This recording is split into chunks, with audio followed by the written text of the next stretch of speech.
rise for the invocation.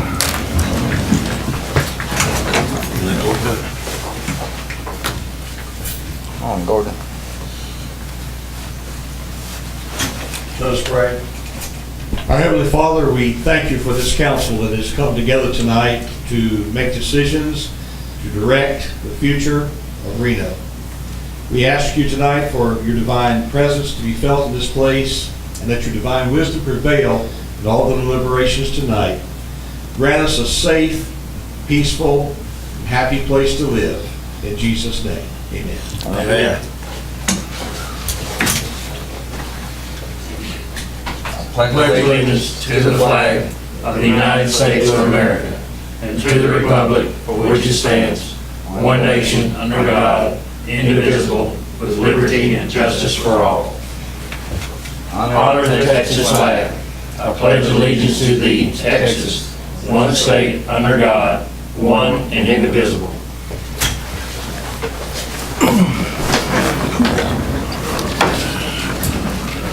Roll call. Brandon Thomas, Here. Rick Jordan, Amanda Willows, Joey McCarthy, Here. Stacy Nichols. Here. Let the record show absent Rick Jordan and Amanda Willows. Also present Mayor Bart Jeton, City Attorney David Hamilton, and Interim City Secretary Tricia Smith taping the minutes.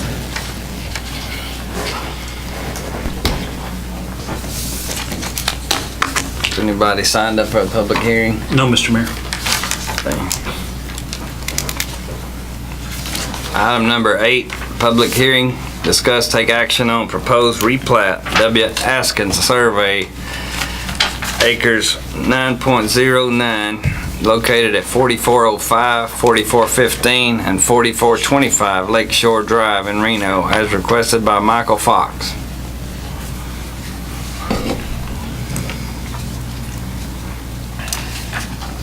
Council P&Z met at 5 o'clock and they approved this replat unanimously. And I sign it?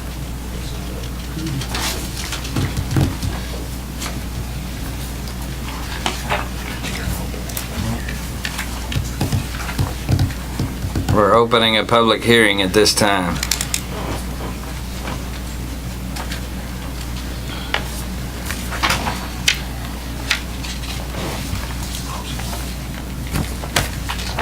There's nobody signed up for the public hearing. We're going to close the public hearing. Take a motion. Mr. Mayor, I make a motion we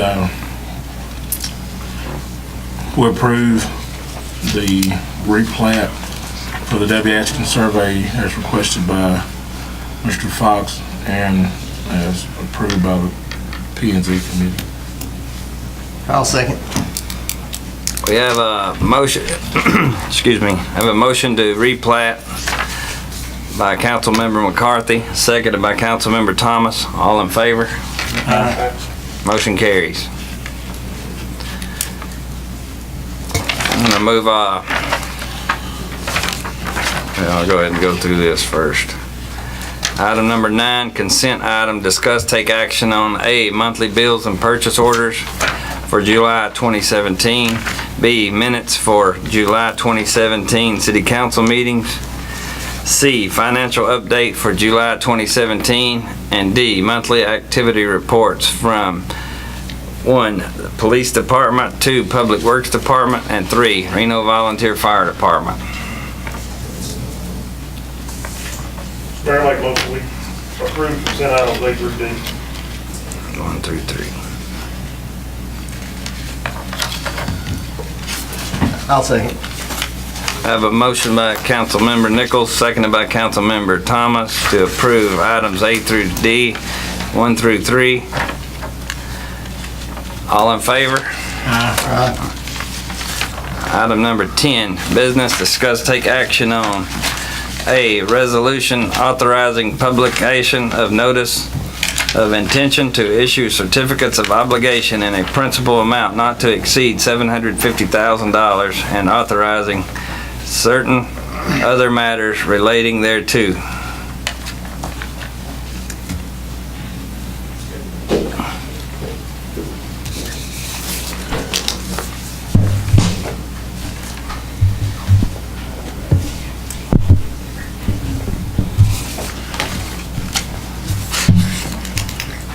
Good evening. evening. My name is Jake Lawrence. I'm with Government Capital Securities. I'm accompanied with Deanne Carson, and she's really been the point of contact for our company with y'all for the last couple of weeks and months, specifically with Tricia about getting this type of financing rolling. And what we're going to do is really kind of just break down the type of options that are available for all of y'all and kind of see what y'all like before we move forward. This is not really tying y'all to anything. You're not by any means saying that you're going to do something on today's date. That's for a later time period. This just kind of gets the ball rolling in the right direction to allow us to kind of get moving. But before that, a little bit about us. We are a financial advisory firm that is catered all throughout the state. We work specifically with more rural communities, school districts, hospital districts, cities and counties, things of that nature. We do help them with public financing issues. We work specifically in a more general term as a financial advisor to anything that they may need help with and kind of facilitate that type of process for public utility works and things like that. I have here for you is a sheet of paper that kind of breaks down what was discussed, and I'll go into a little bit more detail on it. Valerie.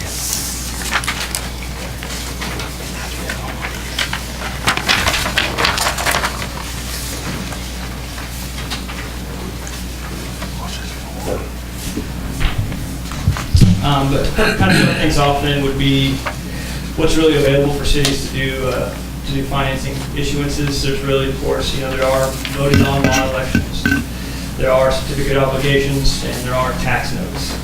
What we propose for y'all right here is a certificate of obligation. It's a little bit of a process to get this thing kind of rolling. I'm sure you know how the bond election process works. The only difference, what we're really kind of focusing on is when it comes to an issuance of this amount, there's really two options that are most cost efficient to a city. And that would be certificate of obligation or a tax note. What you're going to see if you just take a look at this paper in front of you is that the project is for that building that's outside that you're looking to have demolished and of course build a new one based on that bid from the engineer that's sent in for roughly almost just south of $700,000.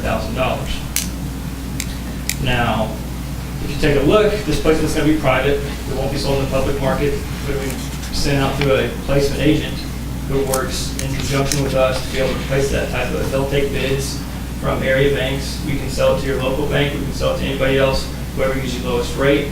It depends on how the city council really views it. They like to keep it in the community, that is an option. But that placement agent does work to be able to place that type of debt in your community as well. Now, if you take a look on the estimated sources and uses of funds, the net proceeds of $517,000, that takes into account that we kind of just discussed with possibly of y'all doing a $200,000 upfront payment. Now, that doesn't mean you have to one bit at all. It is an option. I always recommend that if you do have the cash available, that it is smart to go ahead and use it. If not, then it's perfectly understandable to be able to finance that out. And I can give you a breakdown of what it looks like, but just for the one that, for the certificate of obligation, this term would be up to 10 years. And it includes the cost of issuance plus a $200,000 up payment to bring down that number for the total cost of issuance or the total net proceeds. If you see there, down towards the bottom, you see your interest rate you get. And this is a very conservative interest rate considering all things that's going on in the market.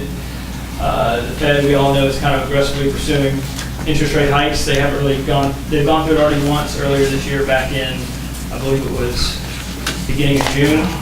And they're talking about doing it again in December. Now, I know that when the Fed does do interest rate hikes, it doesn't necessarily affect municipal interest rates directly, but it is a kind of like down the line thing that ends up kind of bringing up the back end of when those things happen. But if you see here, what's important to kind of take a look at with the certificate of obligation is that you can go anywhere really as long as you want to. I believe as far as you can go is 25 years, and for the type of project that you are looking at, 10 years is definitely reasonable if you think you can afford something of that nature with that $59,000 annual payment. But if you have a pen, I can kind of help y'all write this down because I just crunched some numbers just in case if y'all want to consider these other options. Now, the other option compared to a certificate of obligation is a tax note. It's a quicker turnaround time. It'll save you a little bit more on the cost of issuance side, up to $6,000 to $8,000. But what I found out is that if you do a 7-year tax note, which is the highest, the longest term you can go out for, that you'll be able to do an annual payment with 0 upfront payment. So it'd be for the full $717,000. It would be $113,000 payment each year. Now it's with no upfront, 7-year term maintenance or tax note for the city. Now if you do a $200,000 upfront, I mean, you know, that number can change. This is just giving you a ballpark idea. But if you do a 7-year tax note with $200 upfront payment, to bring that down to that 517 number, your annual payment comes down to $81,735. And then lastly, a certificate of obligation for 10 years, no upfront payment for the full $717,000. Your payment jumps up from that $59,000 number to $82,985.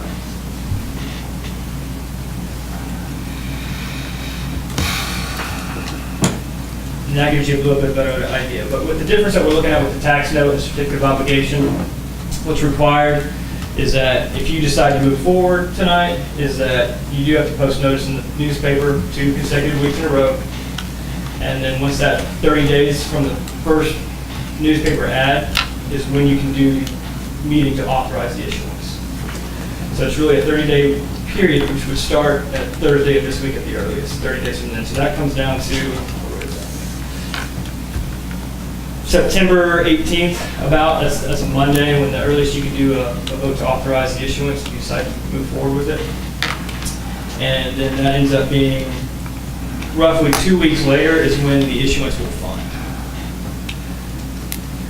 So, and we're just kind of talking about, like, would you like, depending on if y'all have heard from the engineer lately, about how soon y'all want to get this ball rolling, how soon you'll need funds to be able to proceed with this type of project. It's just kind of really up to y'all how soon you need the funds, or if you want to wait and hold off, you can definitely do that too. But it's definitely something to consider. Now you can kind of see what's really available to you, make it the easiest way possible. I also want to talk a little bit about the issuance costs. There are costs associated with these types of financings.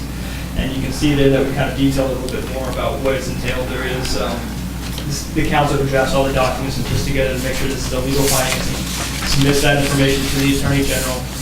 The Attorney General has to send out its approval and any required fee. There's also HB 1295, House Bill 1295 compliance, which I'm sure y'all are aware of.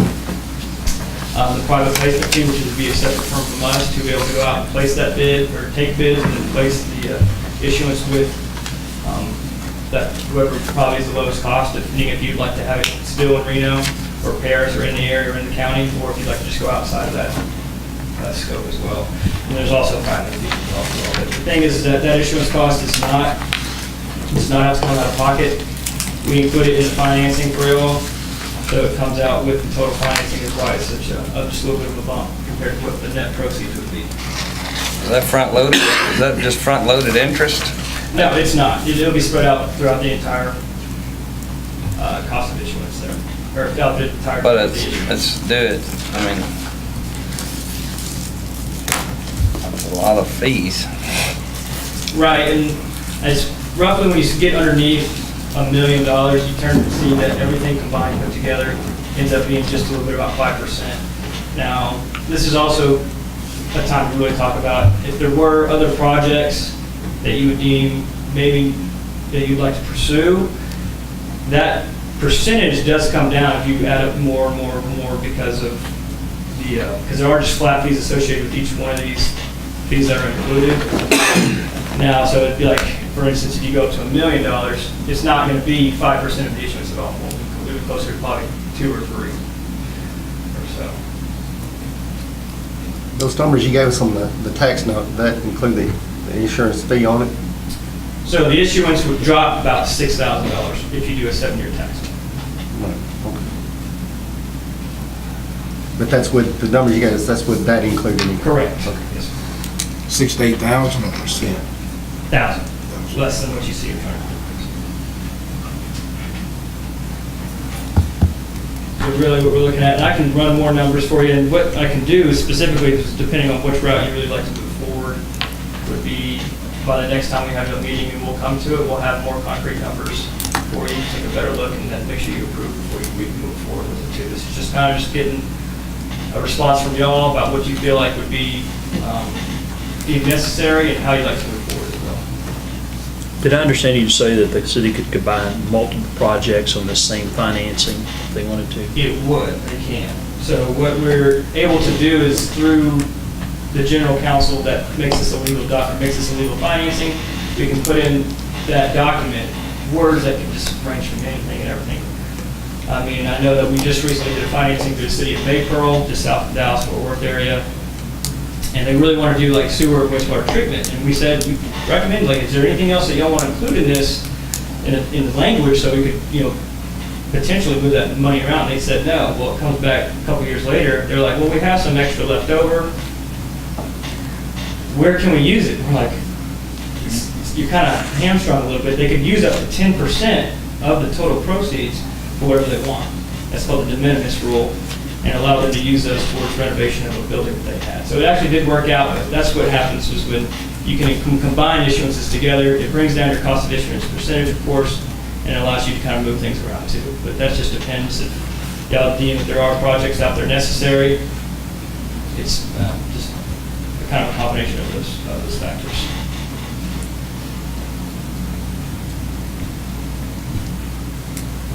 On the tax note, can you do that also? Yes, sir. we can.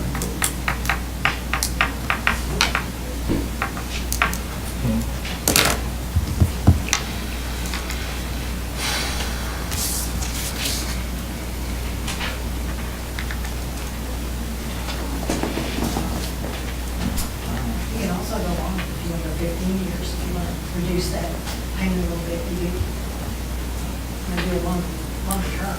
Are you talking about certificate of obligation? Yeah. So you can bring it out as far as you need, because what you're doing is you're going to be building a building, and that building was going to outlive the term of this issuance.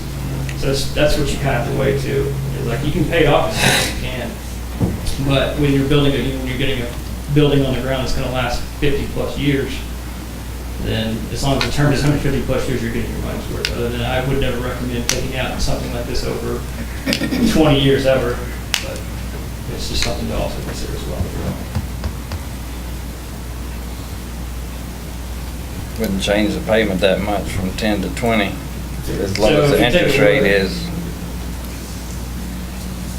Are you talking about the annual payment? Yeah.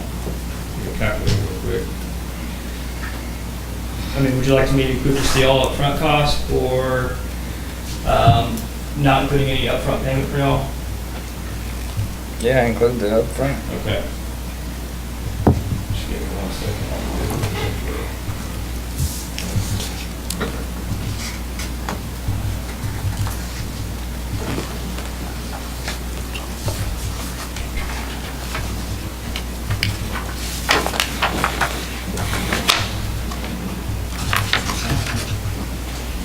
So your payment drops all the way down to your certificate of obligation about 20 years, it'd be $34,750.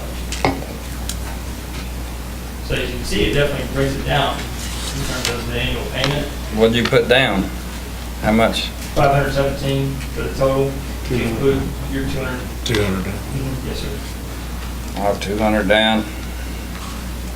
And then borrow 517 for 20 years. Yes, sir. That's at a 3% interest rate, it's still pretty conservative. I think we can get underneath that, but I live in an environment where you need to err on the side of caution always.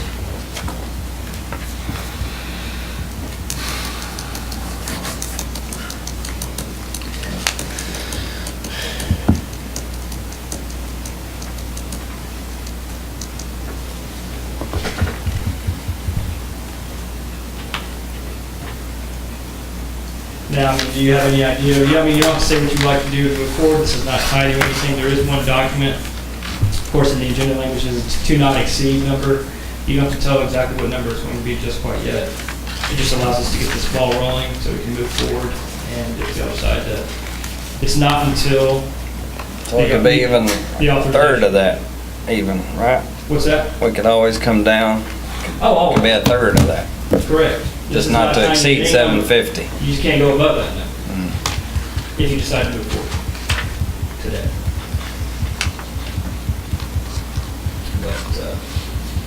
All there is one document to sign, and I believe the end gave the FedEx label to send overnight to the general counsel to be able to move forward with it too. And then we'll start getting in contact with placement agents, receiving bids, and kind of getting, helping y'all out now. We can talk a little bit more about it with, y'all can get back to us. And as soon as you kind of give us the heads up that what y'all decide to do, then we'll have a concrete number that we'll be able to move forward with. And how much you'd like to pay up front if you even decide to do that too. We're making some money for sure. So y'all wanted us to go with the certificate of obligation. What is the advantage of that over that 7-year tax note? Term, 7-year I term. mean, that's The tax it. note can only go to 7 years. Right. Max. Certificate of obligation goes to 25 years, I think. Exactly.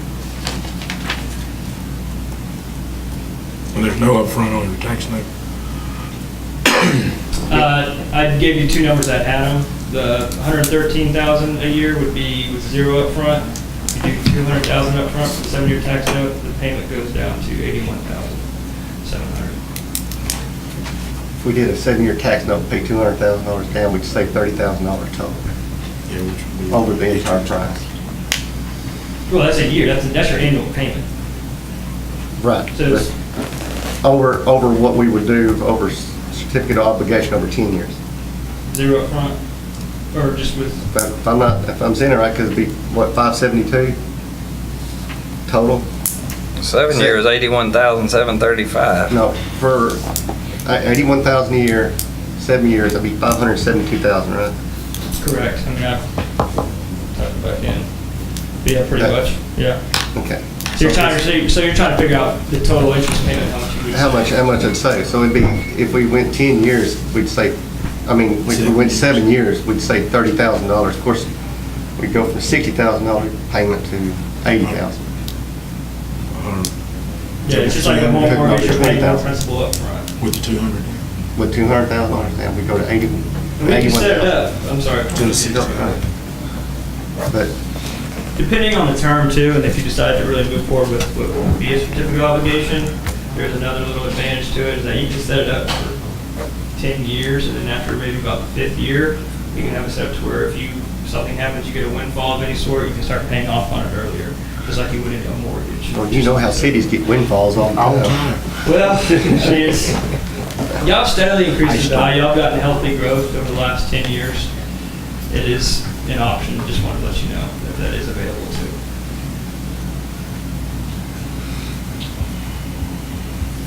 Longer the better.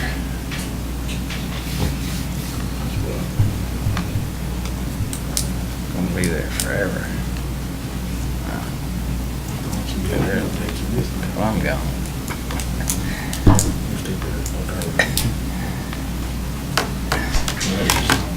Go 572. Well, let's do something.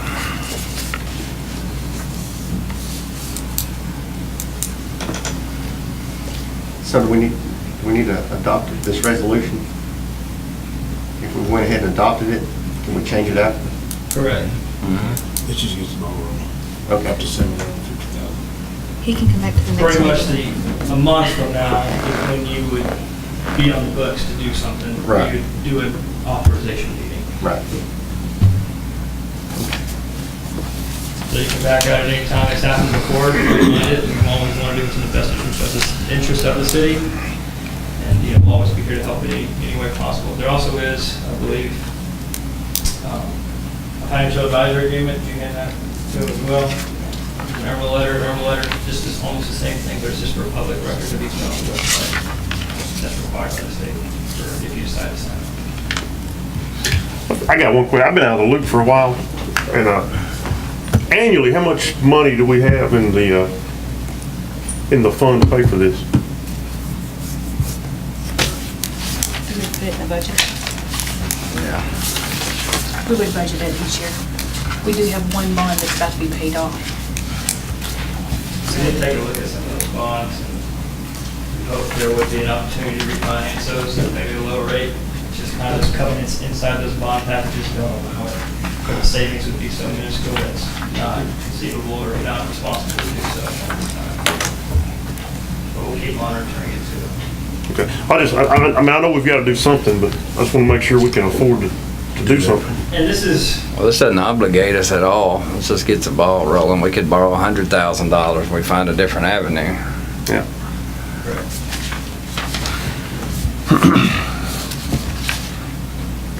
Maybe a budget this year, maybe a budget this year, maybe. Well, no, this is what the budget for is right here. But the 200,000 down with us.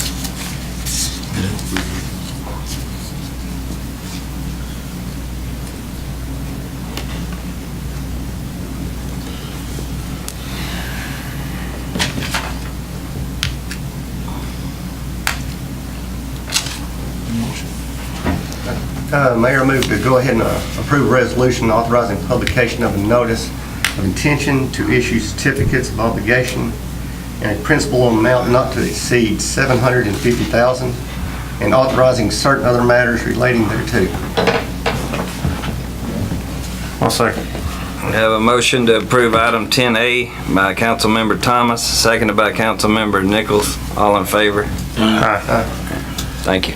I'm gonna give you my card real quick. If y'all have any questions at any time, please, I'm always on my phone, so I can always answer and get back to you very, very fast. We'll get this signed and FedEx to you guys. Okay. Thank you. Thanks.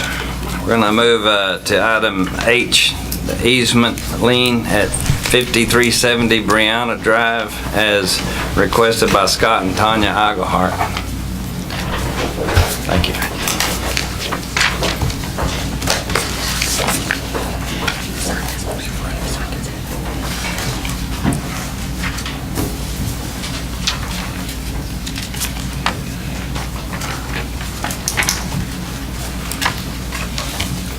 How you doing? I'm Scott Eaglehart. I'm here with my wife Tanya. We've been longtime residents in Reno. Been here since the year 2000. Started out over in Turtle Creek, and then in 2007 bought some property over in Wellington Point. Hired a builder and started building something in 2007 that we felt like was going to be kind of like our dream house, which has turned into be somewhat of a nightmare, actually, in some ways, anyway. Take you a little bit through the timeline. I think some of you are probably familiar with this case. I know at least one of you is. It really started out for us almost a year, a little bit over a year after closing on our house, that we discovered through a letter from the city attorney, Mr. Hamilton, that we had encroached on a couple of easements. One in what would be the west side of our property, which is where the water line is, which is the issue that became the one I'm talking about tonight, and looking for some maybe possible relief from the lien that's been placed on the property. And then another one in the what is the northeast corner of the property, which had to do with drainage. Like I said, we didn't learn about this till after a year after we moved in, and that really kind of became our concern about our level of responsibility in terms of taking care of it. And we had a number of people work on our behalf to try to help us come up with some kind of resolution that would take care of the problem. And a number of kind of things went back and forth over a time period of, say, 2 to 3 years that led to us having a file probably about that big, having to do with, the way to resolve the issue. And even at some point in time, whether there really was an issue that needed to be resolved. We first learned about it, we were told that the water line, the city water line, might actually be under our house. When an engineer further surveys were conducted, an engineer came out and looked at it. I think his name's Cheney. It was discovered that not only was it not under our house, it was outside of the easement, but it was outside of the property. I think at that point in time, a decision had been made that we would take the word of that engineer in terms of how serious it was at possibly even leaving the water line alone, with the understanding certainly being on our part that we would have no judgment against the city if something was to happen to that affect our foundation or our property or something.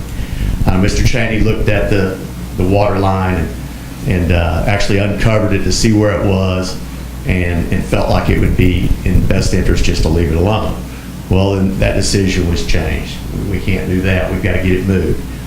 We got Mark Buster owns the property next to us. We got him to allow for us to possibly, move it, change the easement, and he was good with that. Found some materials, got the idea that we were going to fix it, found out what materials we needed, got somebody that was willing to fix it. Now we needed we need to be bonded. The work needed to be done a certain way, needed to be bonded. Understandable, with it being a major city line, major water line. But materials in place, somebody to do it, and now we're stuck with the cost of the materials. So that was really unfortunate. Back to the whole issue of the timeline, it being well over a year after we closed on the property. We were notified by letter from Mr. Hamilton that an agreement had been made by the city with our builder to allow for him to go ahead and finish up closing up with us on the property and him coming back and fixing the problems with the easements, the drainage easement, and so a verbal agreement, as Mr. Hamilton's letter stated, was made. Also in the letter, I do not know if you were told of these difficulties at the time you signed for ownership. I can assure you we did not. If I thought there was a water line under my house and my builder was responsible for that, would you guys close on a house in those conditions? Would any of you guys? I got in trouble from this lady right here because I wouldn't move in the house because the floor wasn't quite right. We had stained concrete done. I can promise you, if I knew we had a water line or thought we had a water line outside an easement that could cause us this kind of heartache over the time period, we would not have moved into the house. We would have made sure he fixed it beforehand. And that's probably the most upsetting part of the whole thing is that, to me, this could have been pretty easily prevented. Primarily by our builder, of course. Primarily by our builder. Doing what he should have done to get surveys taken care of and to make the filings he should have made with the city and done things properly. And we know that now. We know that didn't work out well.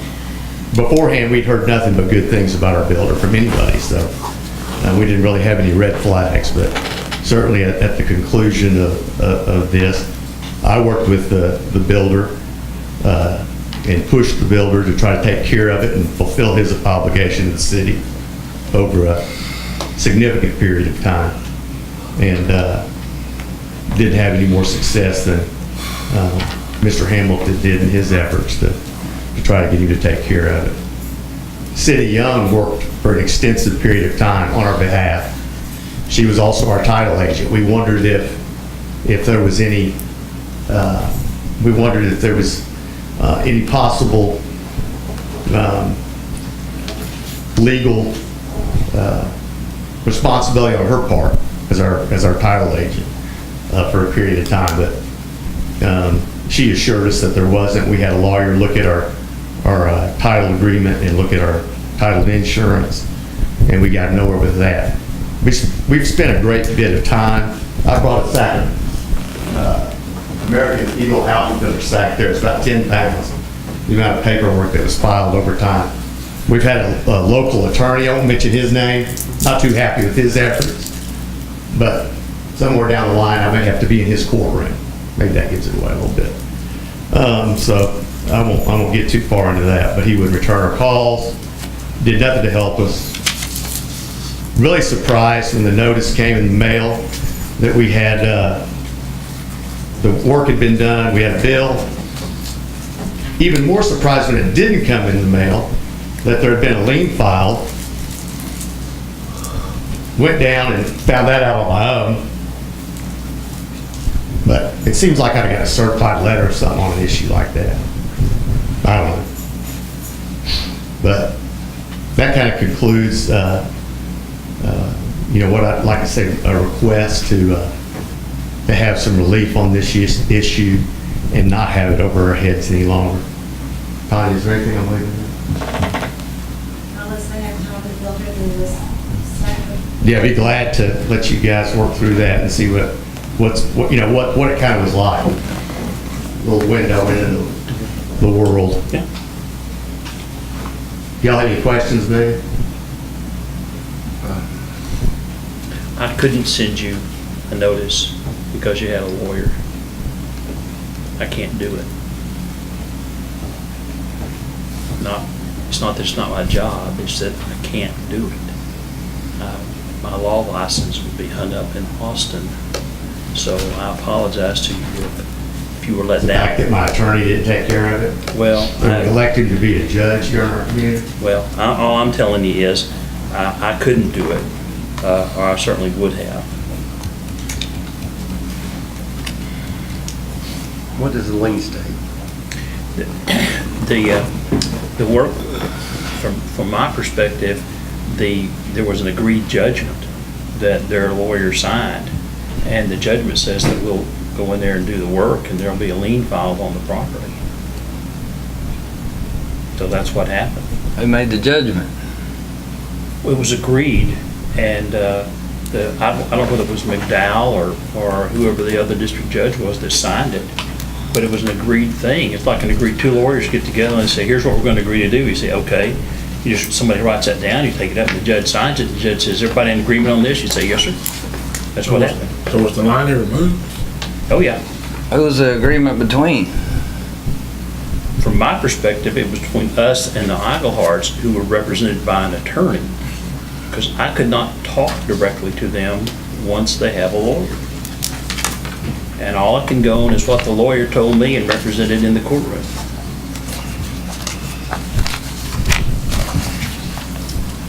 So the city paid for the That's the amount of the lien. I don't know how much it is, but that's what the lien is for, is how much it Do y'all know how much cost the us. lien is? $12,000 plus 10% a year. Yeah. Starting when? 2012. I think that's probably right. I mean, I don't know, like we didn't see notice. I went down to the city just to see if we had a shop. I don't see the 10%. The problem also was contacting everybody around here. Nobody would want to do a job for the city of Reno. Or we're trying to get Somebody to do the work. somebody to do it.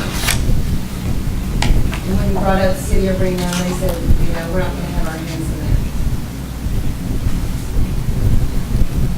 Even though the managers at the time had a business, they didn't take care of it too. And the mayor at the time stood right there by our fence and said, well, you better get this taken care of, or the city's going to find themselves in a mess.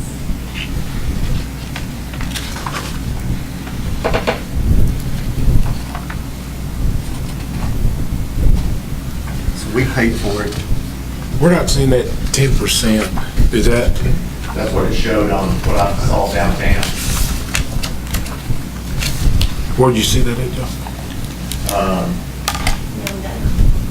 Do we have a copy of There it is, It was on We found it. Yeah. it? All right. Wasn't this supposed to be taken care of by the builder? Well, yeah, I think everybody in here is, that was the problem. The builder is kind of sort of the evil guy, and he bankrupted and left town. But We the left main town. problem was you guys making a verbal agreement. Nobody notified us. I mean, we closed on the house, not even knowing, until I got the letter from Hamilton, 14 months after we closed. How was it ever, why was it ever brought up? How was it ever discovered? I don't know. We just, there was, I think it was in a city council meeting one time, somebody said something to that effect, and then the lawsuit went on forever. 2 years, 2.5 years, something like that. Because there was, as Scott says, first there was this effort to try to maneuver with Sidney Young, and see if the title insurance would cover it. And that took a while, and then there was a proposal for the work to be done, and that was actually agreed to. But then part of that the city insisted on was the bonded part of the deal, and that couldn't happen. It didn't happen. So that fell apart. And then the other lawyer got involved, and we had 2 or 3 more little old hearings. I don't know whether the Ivehearts ever even came to the courthouse or not. I don't remember. Nothing was ever. We did one time. One time? Yeah. Okay.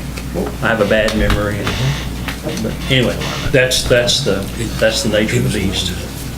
What was the purpose of the water line being moved? Had an engineer say, "I'll just leave it alone." I know, but I mean, feel like the purpose was to keep somebody, doing something. were you going to build a shop there or They a didn't building? They just got a letter saying, hey, look, So you someone, need to move his water line. They someone didn't- from the city Yeah, it's probably from me. When did you No, buy but- that house? found Under, it that said. you're under somebody's direction. At what year? Yeah. What year? What year? 2008. We received a letter from Mr. Hamilton on June 29, 2009. We closed Who was the mayor then? 2008. Buddy, Yeah. I just had him walking around the yard on a field like this. So the city I'd is call the out police. this $12,000. There were a few times I considered several different options that probably would have left me locked up. Yeah. Who did we pay to do the work? There hasn't been any work done, has there? It's been moved. Yeah, it's It's a deal we had. Who? Kevin Clarkson. Kevin Clark. What was it?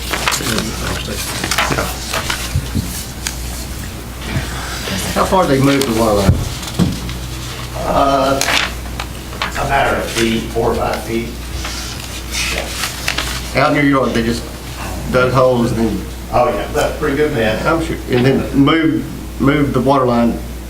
No, they left it, they left that part of it. Bypassed it? They tied in and bypassed it.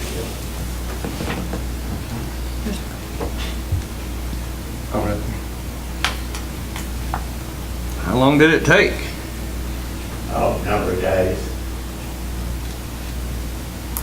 What materials did y'all have to buy? There were probably, I want to say around close to $3,000. I've got, like I said, I got the paperwork to pull up the materials that were bought. Do y'all still have those? And invoice, yeah, we kept everything. I mean, y'all still have the materials? Did they No, so use? they had to be sent, Okay. back to try to recover some of that, Okay. yeah. What's that? Yeah, the city ended up buying, City Young bought them. She ended up paying 10%, and they had to ship them back. Restock. Roger Price was gonna help us with the work. It was his former son-in-law that had made a mistake, and he was gonna try to help out with that part of it.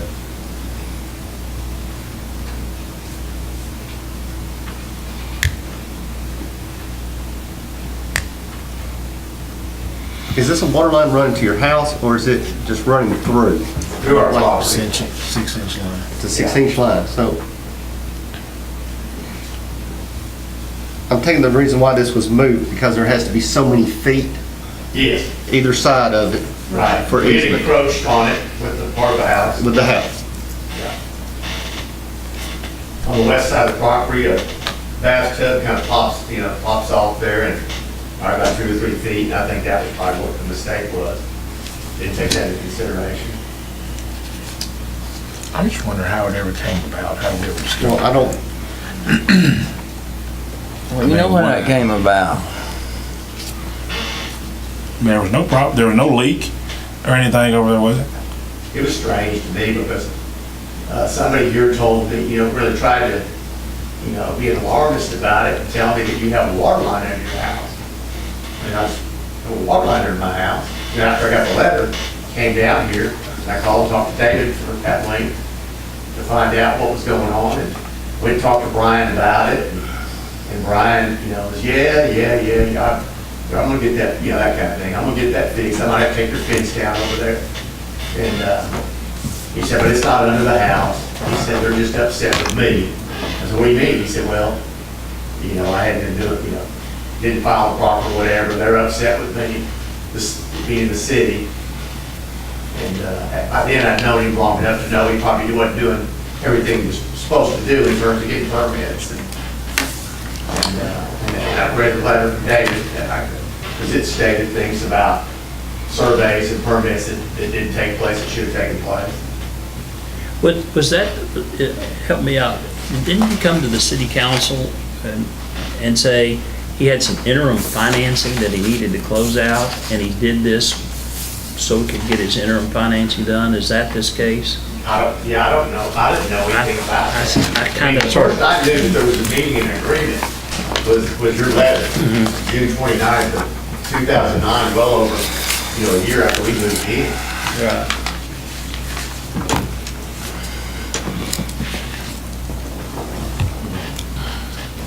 Brian was gonna tell me about all that.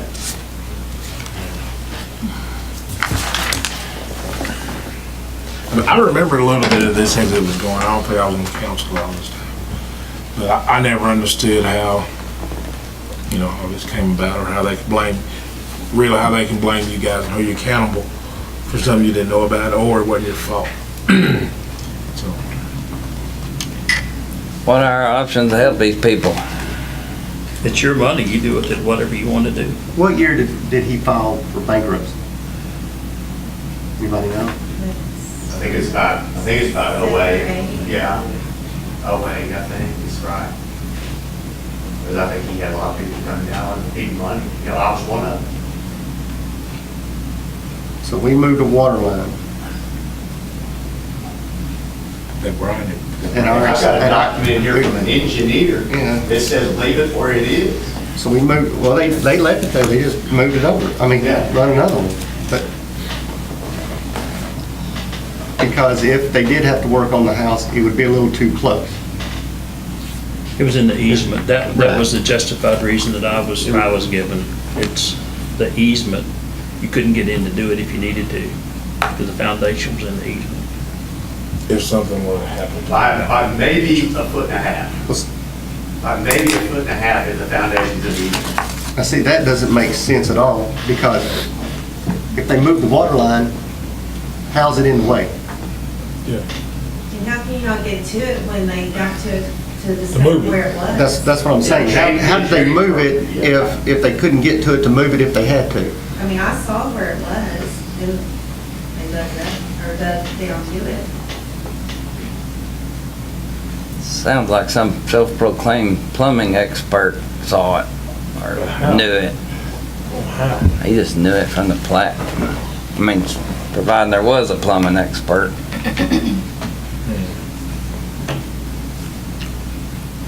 And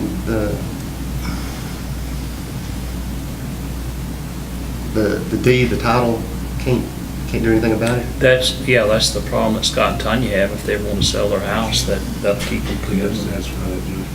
But whenever you buy the house, the Title insurance. title insurance. Oh, no, we chased that rabbit for a while. Yeah. We did. We chased that rabbit for a long time, and it didn't work. Yeah, because it made me wonder why the city was so anxious to help. But there wasn't, we looked at that, there wasn't anything there. Was it, I don't get that. You would think that'd be part of what title insurance is for, but was the I thought line that's showing? exactly what it's for. Was the line showing on the plat? Excuse me? Was the line showing on the plat? I think the foundation was was located wrong when it was poured. That's what happened. How many it's an people, odd shaped lot, I think, was probably what Brian was fighting against. I don't know for sure, I'm not a builder, but, it's right down there in the corner. You first drive down Reno, or whatever that road is that brings you down south. Well, it's south. how many feet away from your house is the water line? Now, Currently, Before? before the like I said, about maybe, you saw it, Only 2 feet. Okay, and then they moved it another And then the east, 4 feet? 3 feet on each side of that. So the water line, the water line was outside the corner, and they moved it another, maybe 3 feet. 3 feet's probably a good estimate, maybe 4. So all this happened because your house is within 1 foot of the easement? Yeah. I didn't understand start. When, 17 years we've been taxpayers in Reno, and our dog's gotten out a few times, 2 or 3 maybe. Other than that, we've been very good. I mean, but this seems a little cruel and unusual to me. can you build me a fence for my dogs? Yeah, we went for a lot of hot wire electrical line over Turtle Creek, because he just couldn't seem to stay in. So when Sydney Young took the materials back and got her money back, did she just put that money back in her pocket? Well, she purchased it. Yeah. Yeah. We never, But she didn't like give y'all compensation or nothing? no, sir. But how do you start the whole process anyway with a city council verbally agreeing and just under the assumption that the homeowners know what the problem is? Yeah, I agree. Surely you guys don't do that now, do you? I never understood how y'all were held responsible for it in the first place. Yeah. I never understood that. Did y'all build this house or did you buy it? Bill, You built?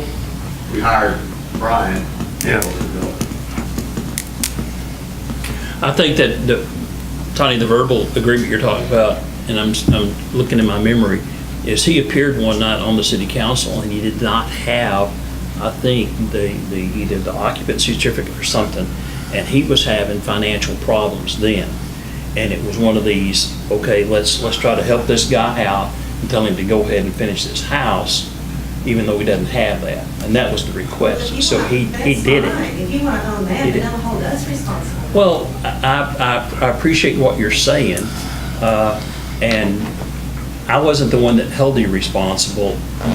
There was an agreement to do this, or we wouldn't be here. I didn't say one word, I didn't ask one witness a question, I didn't do anything. This was agreed But to. how is that non-binding, only verbal agreement to him, all of a sudden, what it's been on us? Because he filed bankruptcy. I mean, you ask, and that's the unfortunate answer is, the city was just like you guys are. If this is a problem, and for the council then, it was. They said this is a problem. How do we fix it? Well, the city can say, we gotta fix it, but the city can't spend money to fix private property. It's against the law. They can't do that. So that was the option to try to get this done. Now you're in here saying, hey, give us a little break. If this council does it, that's good for them, and everybody walks away smiling, and we all have a story to tell our grandkids. Would that be within the law? It's your lien, you can do with it whatever you want to. Well, on behalf of the city of Reno, I'd like to apologize to y'all for everything that's happened, and all the troubles you've gone through. So, with that being said, I move to waive and cancel the easement lien at 5370 Brianna Drive as requested by Scott and Tanya Engelhardt. I got a question for David, right? Yes, sir. Since, because I remember the last time I was on council, there was a driveway issue. The city couldn't spend money, so since the city's already spent money, can we still do away with the lien? Sure, yes, because that is your money. It's now a legislative problem. You're saying, it's like any other owner, you're saying, you know, we have an interest in the Eichelhardt's house now, basically, like a mechanic's lien, for lack of a better term. Right. And you're saying, oh, we just don't want to enforce our lien anymore. Okay. We've looked back at it and we say, this is a good thing and let's go. So Mhm. you can do it. Okay, when we do it, I just want to make sure it's all legal so we can free them up from Well, anything. I think the law may have got us to this point right here, because it wasn't a pretty thing from many sides of the docket. It was not. I have a motion. I'll second. I have a motion by Councilmember Thomas, seconded by Councilmember McCarthy to release the easement lien at 5370 Brianna Drive as requested by Scott and Tanya Engelhardt. All in favor? Aye. There you go. You're welcome. So we need to sign anything? No. Can we get documentation? I don't do it unless the city council asks me to, because again, I don't represent you guys. We can get you a copy of it. Well, no, here the question is, who's gonna draw up the document? Well, we'll get you a receipt for the lien being lifted. How about that? You can't get a receipt. You gotta file something down at the courthouse that says. the That's your lien's been job. waived. Well, not unless somebody on this council tells me to. Okay. Because I do not represent them. I represent the city of Reno, and I can't represent both sides of a case. Can we make a motion?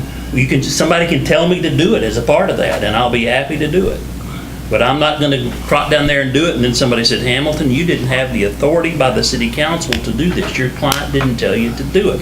I think that's their complaint, is they and their lawyer didn't communicate. And you're So- never gonna have that problem with me, ever.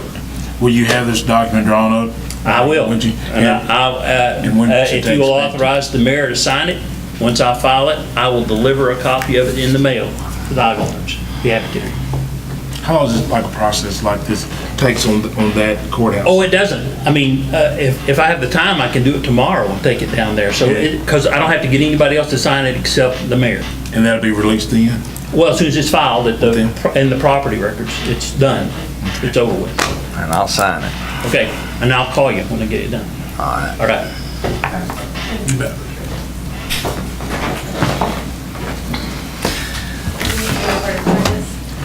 I think I may know. I think I may know. I may even have a file on it. You bet.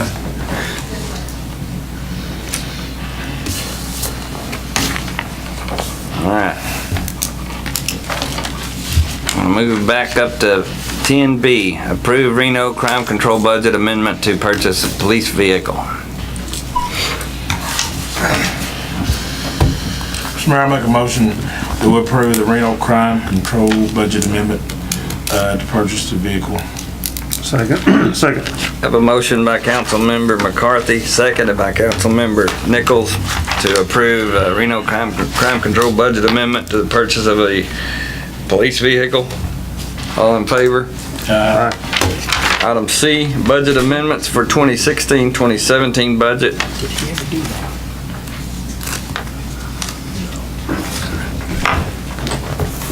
That's just the housekeeping stuff, wasn't it? Yes, I'm sorry. I think you got I was that, told. Mayor. I think you got Right, my motion, sorry about that. Yes, this is actually, last month you guys tabled the budget amendment for the general fund, budget amendments. That's what this is for. And at the bottom, it just shows the crime control that you guys approved during the crime control meeting. But we just didn't pull it from the from the system fund.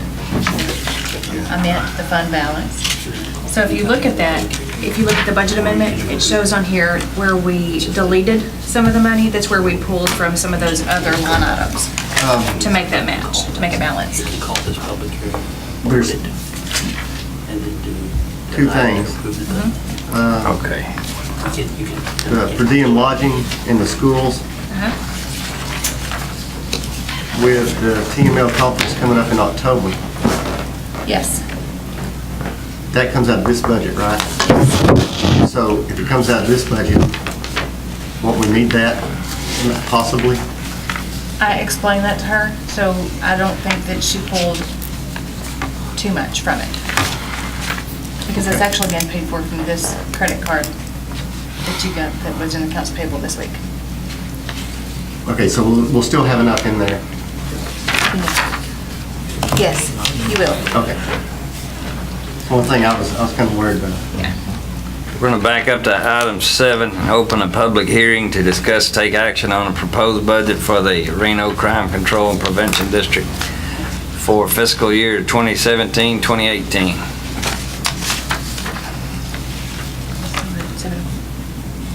I don't see anybody coming up here, Mr. Mayor, to talk. Okay, so I'm gonna close the public hearing.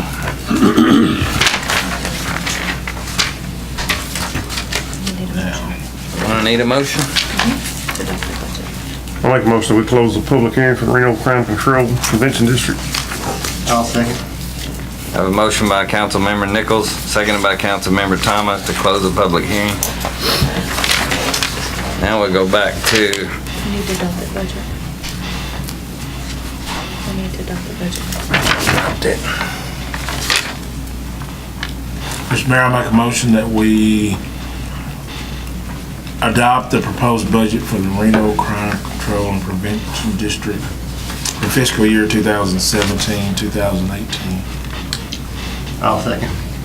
have a motion by Councilmember McCarthy, seconded by Councilmember Thomas to adopt the budget for the crime control and prevention for the fiscal year 2017, 2018. All in favor?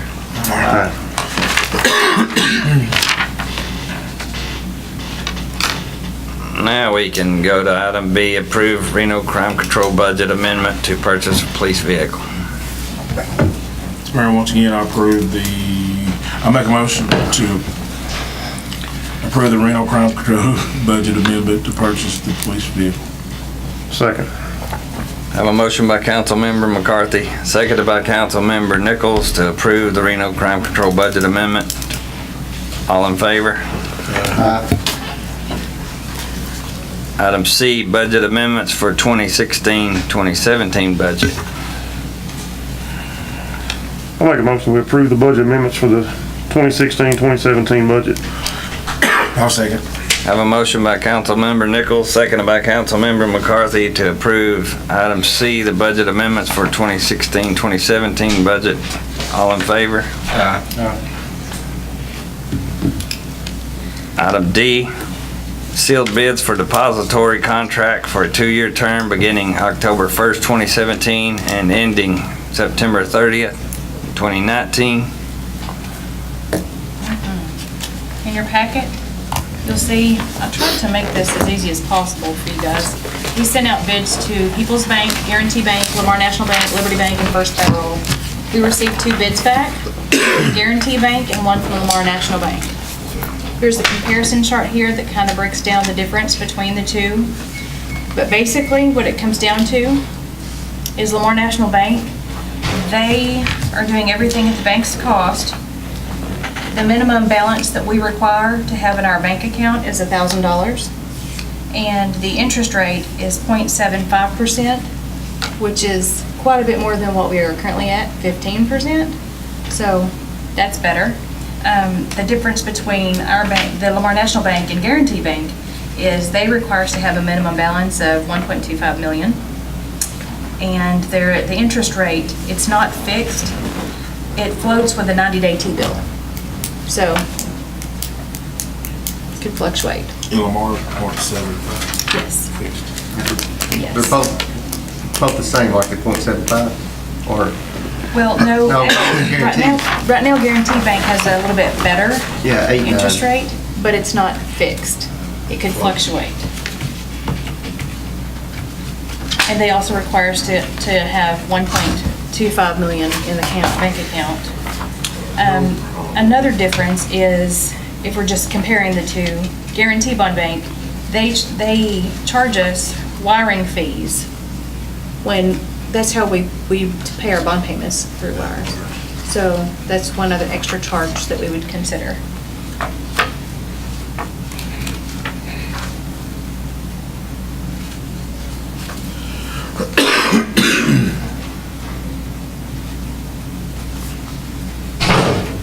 Well, the interest rate's not much.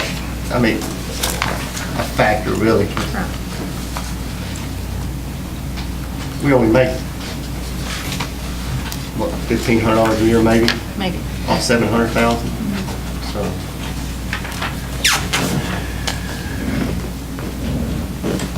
And you never know with it floating what their rate would be no. every 90 days.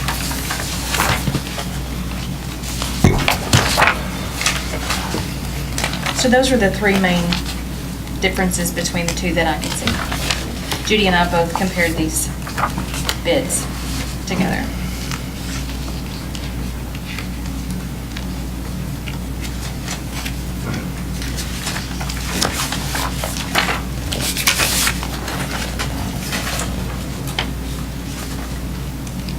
It's for a 2-year. Yes.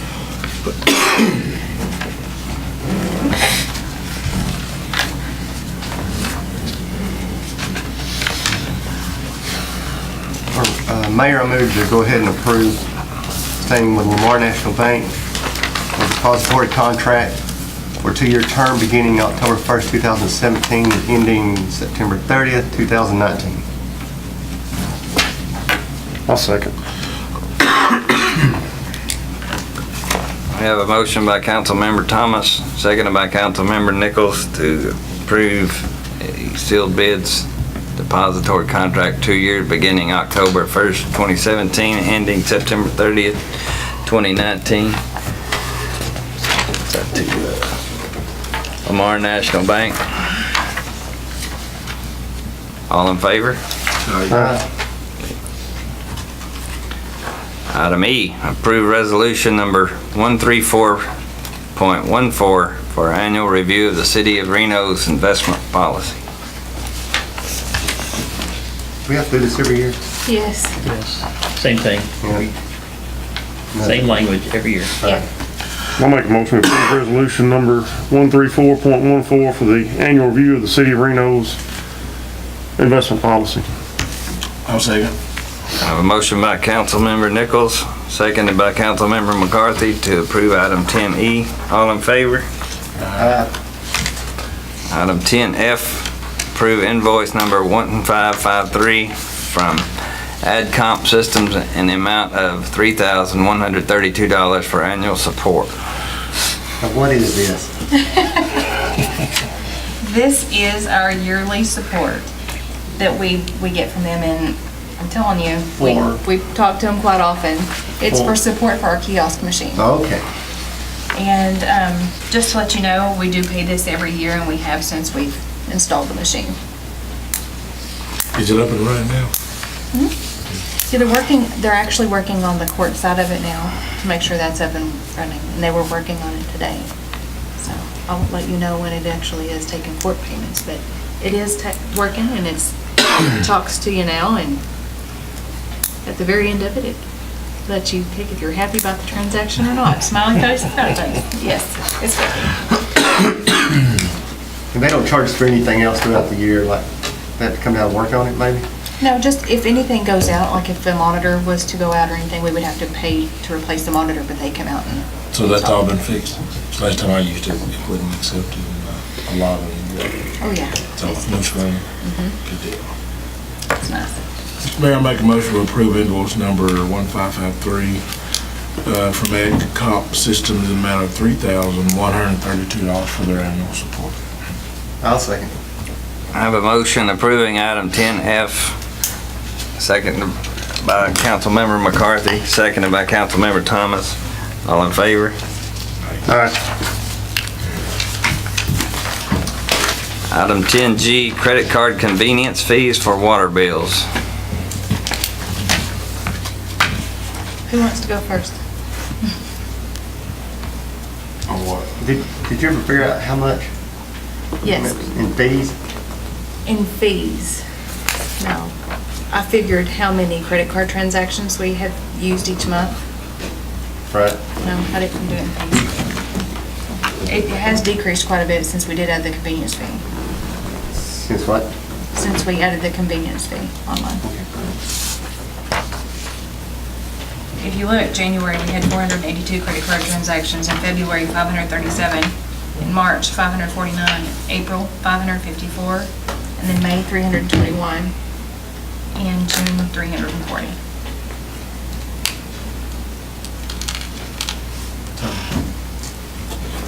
How do we pay those fees to? Okay. Well, now it's changed. Well, because the whole reason this came about is because USDI contacted us and said that we needed to upgrade our software to make it compliant. There was a security feature involved, and we could either keep it with the current credit card company that we have, or we could switch over to USDI, and there would be different charges, fees, and everything. USDI seemed more convenient since we already have them. And they have the extra security so that no one can get in and see the customer's information, still credit card information and so forth. So online payments go through USDI. If you come in and you pay on our credit card swapper or on the kiosk, right now it's with Open Edge. But depending on what you guys choose tonight, we could. So if they pay on the kiosk with a credit card they've been over before, Really what? are they, so do we have less security on the kiosk and the walk-in payments than we do online? Well, this is just online because everything online it needs extra security. That's what, the way she explained it to me. But on the kiosk, that's how transactions gonna be, I mean, it's going online anyway. Your Walmart, scan a check or whatever you're online. So, but USTI said in order to do this, then if you get our system, we're gonna have a. We were required to upgrade, yeah. So what are we charging for fees now? It is 3% of the transaction plus 35 cents. So everybody's different. So if you have a low water bill, you're not paying much, but if you have a huge water leak, if you have a huge bill, you water your yard a lot, then you're gonna have quite a bit more. So a $100 bill, if you pay it up there, it's $3.35.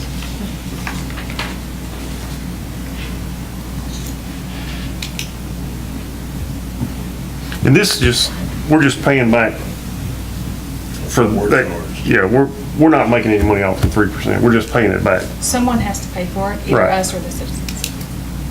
Yeah. And it actually comes out to be about $700 or $800 a month. The USTI gets, on top of that $8,000 or $9,000, we paid them for their maintenance strictly last month.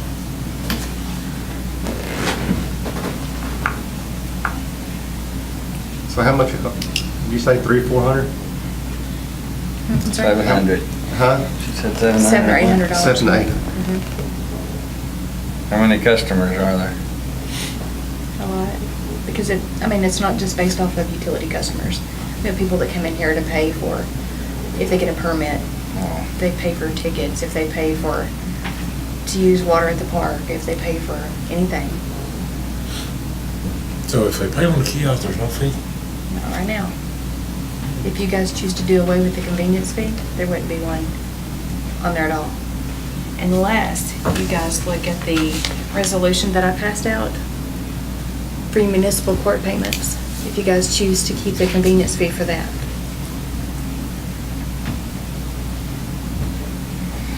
Well, if we did away with the convenience fee, then the city just picks up the money. USTI is not gonna pick it up. Right. So we're lose. Yeah, we're not gonna, I can't see us losing $700, $800 a month. It's a lot of money in a year. Yes, it is. Buy a new police car. Brendan had an idea last Fire truck. We also lose the fire department too, don't we, on the, Yeah, when they don't That's pay another online. Yeah, that's why I brought it up, because that's decreasing. And that's a whole nother thing too. If you pay online, you don't have the option to pay the volunteer fire department. And if you sign up for an automatic draft, if they give us a voided check, we can do a monthly draft. And it's not an option to pay the fire department donation. At all. And now with the kiosk upgrade, the way that they did it, it's very clear. You check yes or no for the donation. So.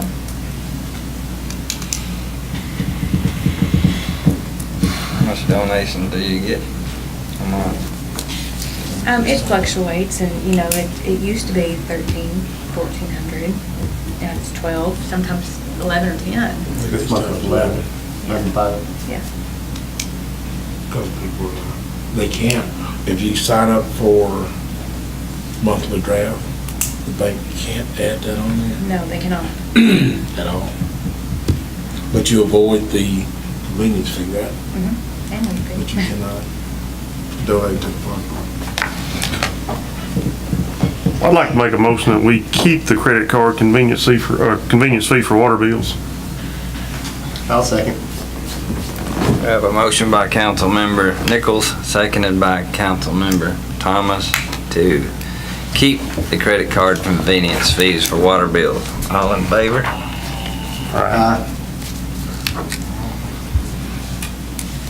Item 10I, street repair bids for Mount Olive Road, Timberbrook, Key West Road, and Old Clarksville Road as requested by the Street Commission. Yes.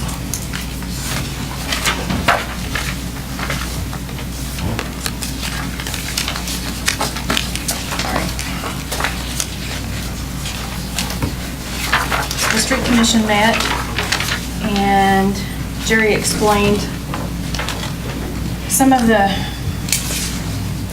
problems that are going on right now, and of course, all the streets need repairs, it seems like. We need repairs and street repairs and drainage repairs everywhere. But he brought this to their attention, and he asked for them to consider some of these bids. And if you notice, there's two. There's one from J&L Paving to repair Timberbrook, Key West, Preston, and Mount Olive Road. And that totaled $55,062. And the other bid was from Richard Drake Construction.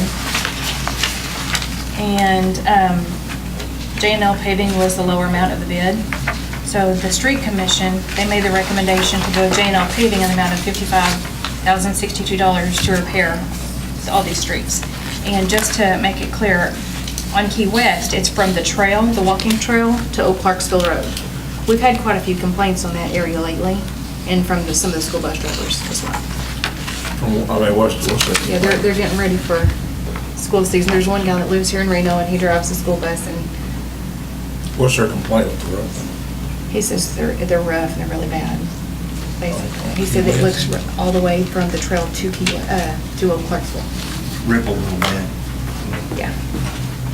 Okay, but,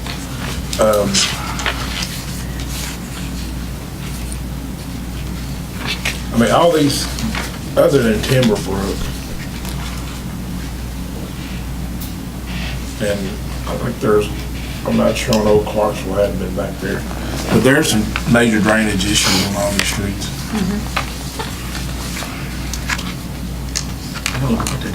He did mention, in the street commission meeting, I asked Jerry, I asked him if he had anything to present to the street commission for drainage, and he said he's bringing that back to him for the next month. And I know you mentioned from the trail to Old Clarksville flooded to it. Oh, yeah. Yeah, see, so I mean, I don't get preparing the street right now, Well- till we get the drainage issue correct. Well, that's gonna be my question, because we're fixing to talk about drainage issues. It should be. Well, if we do fix the drainage issue, is the drainage issue going to be fixed before the street? 'Cause I'd hate to fix the street and then come back in and do the drainage and, Well, I think the way that Jerry was looking at this, he was looking at his budget and looking at some repairs. So this was his suggestion. So it's your choice if you choose to do some drainage work before you do some street work. And we still got another couple months, right? but he doesn't have anything on drainage, right? Right. He did give me a memo for you guys. It's the next agenda item, though, if you wanted to see that. Kind of talks about some of the drainage issues, his suggestions to repair them. Can we just, do we need to Let's table this and then bring it back up in a minute. Can we table and bring it back up in a minute? Or Well, just the keep- mayor can just call this other agenda item, we can discuss both of them at once if you want to. You can go ahead and say, we're gonna go ahead and consider this at the same time. Item J.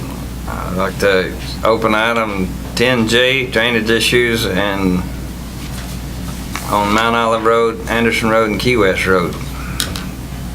Mr. Mayor, I asked for item J to be placed on the agenda, just to get an update from Jerry on, because these are some bad drainage issues, just to get an update on, what we're going, what plans he had or street commission had. Sorry. Go ahead. Sorry, time out.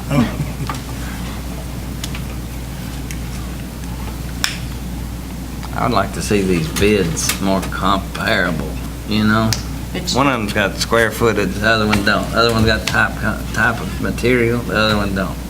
You don't know what you're getting. There's extra money for something.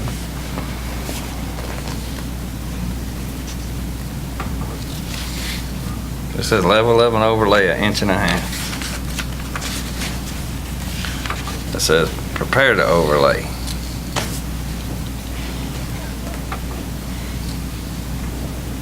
furnished and laid 1.5 inch thick type D asphalt overlay. They're owned by the same person.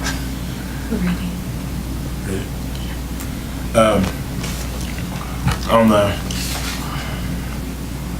rainstorm, I guess, 2 weeks ago, I got some neighbor visits on Mount Olive and a call from Anderson, and they are, they do have some concerns.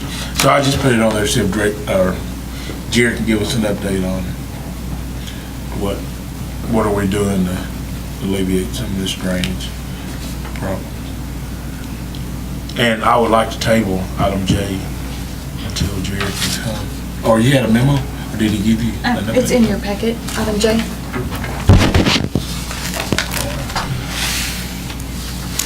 See, the Key West, I guess they can go ahead and do that because the only thing they're doing is overlaying it. I mean, they're not digging it back up or anything. So. For Key West. If anything, it'd probably help because it's going to raise the road 1.5 inches. But do Doesn't make a lot of difference. ditches on it? Yeah, Do they be dug out? it appears that the ditches are very shallow, more or less drawn right there because it's pretty flat. So it look like it drains. It looks like it drains towards the middle. Like I said, I haven't looked at it real hard, but okay, it drains to the center, and then maybe there's some culverts that run underneath back towards the east. And then it runs from there back south, looking like it. Well, do you think the drainage, the flooding over there would affect the new road? I mean, that's what I'm thinking. I'm not a road engineer. I don't think it would if they're just gonna, like I said, if we're looking at it, if they're gonna overlay it, they shouldn't. If they were gonna be digging it up, because then it could possibly be even lower. They dug it up and graded it and resurfaced it. It could possibly be lower, which would make it worse, so.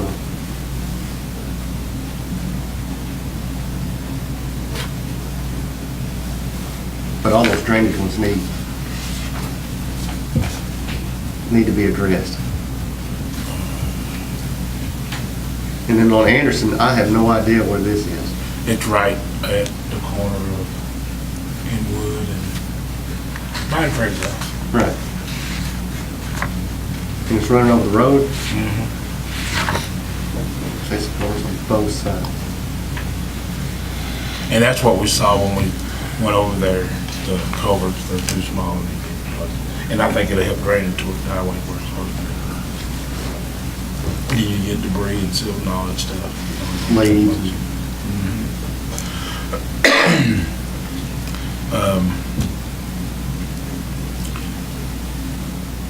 Mr. Talbot, do you remember back a couple of years ago, there was something that we had asked to be done to get an easement from the Mount Olive drainage from the resident on top of the hill?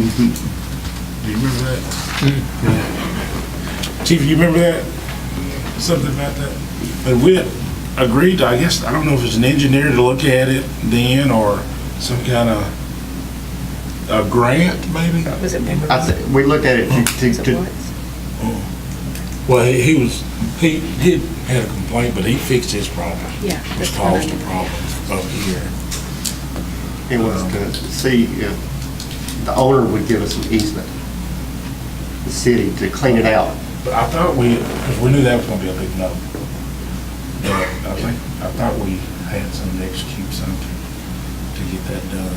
I do not recall that, but I can look it up. Could you try? On Mount Olive? Okay. There's about 500 block on the east side of the road it's county property. And years ago, there was an agreement with the landowner and a commissioner that he maintained a cricket through there. They could use it, but he passed away, and I think another family member got involved in it, and she filled the creek in, which is causing all I talked to you about the other day. Okay, it's causing all the okay. Apparently, it has recently resurfaced because the chief, he had a conversation with this, and I don't remember getting something in the past on it, but I can look it up. I think And it's, Look at that for free. had a Yes. grant. and it's Or bad, fix it or something, but I just never heard of it. because every time it rains real hard, Pittsburgh, Sunday morning, it was, I promise you, because I drove 4 through feet of it, water. I guarantee it was over a foot. I promise you it was over a foot deep, What, a foot? at least a foot. You know, I mean, a car wouldn't have made it. no, The grant you may be thinking about 3 feet. was was the grant that we tried to get for Mount Olive, Kirkland, and Town East. Yes, we went door to door knocking, and it was basically they was trying to figure out the income base for the neighborhood in the area to see if they would qualify for the grant, and it didn't go through. Also, there was a note from there. I remember doing I knew it was something door to door. to do with the grant. But I got some little bit of information. There's another grant that just opened up in the last week or two. The hazard mitigation grant. You can use it for flood prone areas. The problem is there's not a lot of money in it. I think nationwide there's like $90 million in FEMA money. Whole state would be like, I want to say $200,000 or $300,000. And there'd be only 18 awards within the whole state. So it'd be extremely competitive. But there's grant money out there for Mount Olive and some of these other places. when's the deadline, or when's it open? Y'all remember? Sometime later this fall. Has anybody looked at the grant?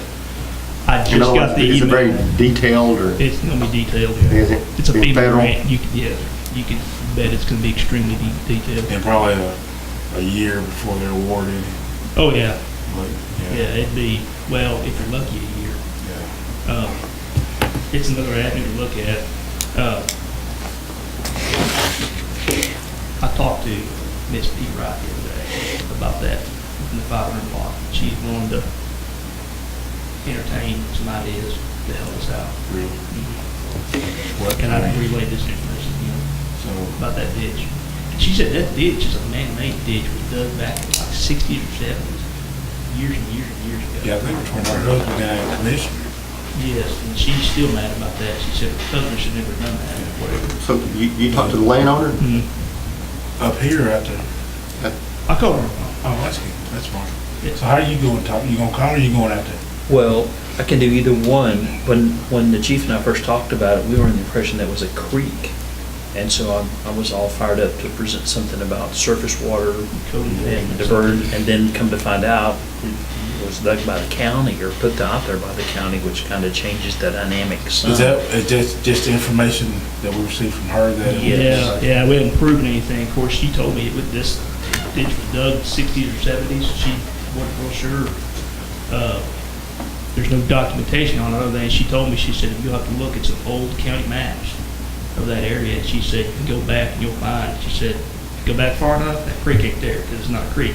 It's a man-made ditch. Well, I wonder The county if, said, hey, you let us dig that and we'll keep it up. She said, it's never been done.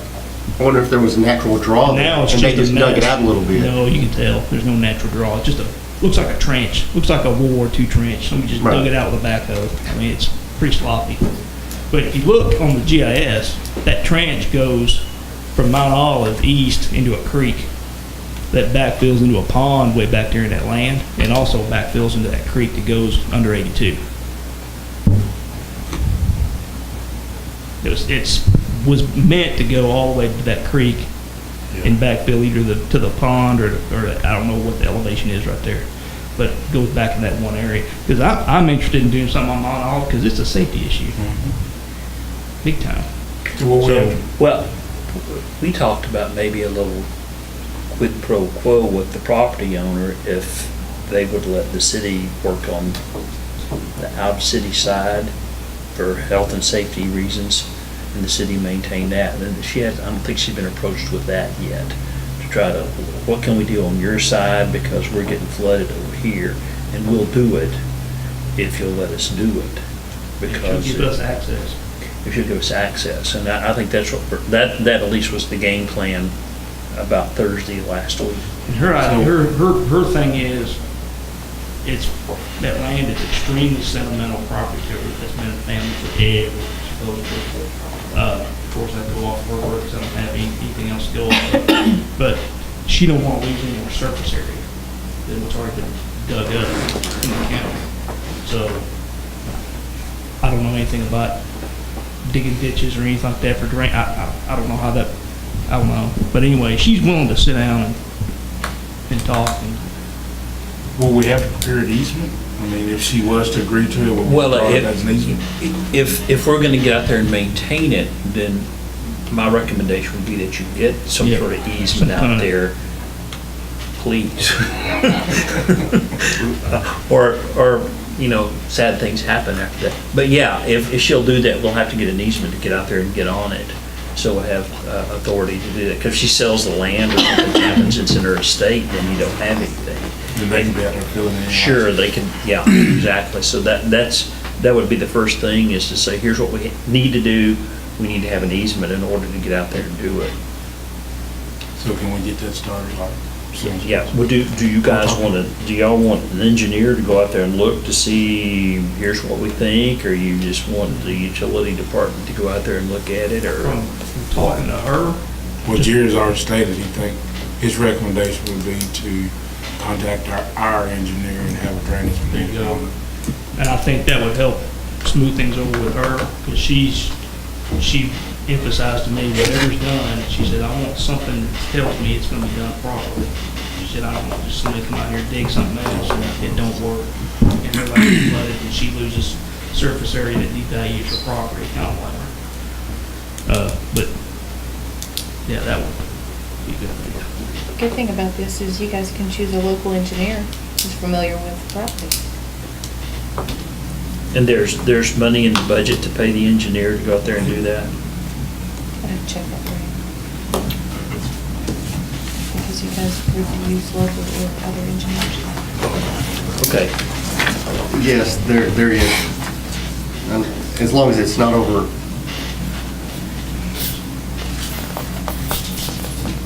a few $1,000s.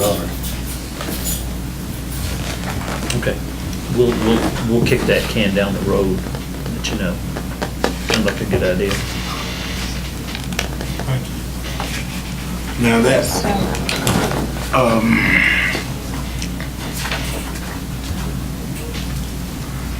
because that's Mount Olive.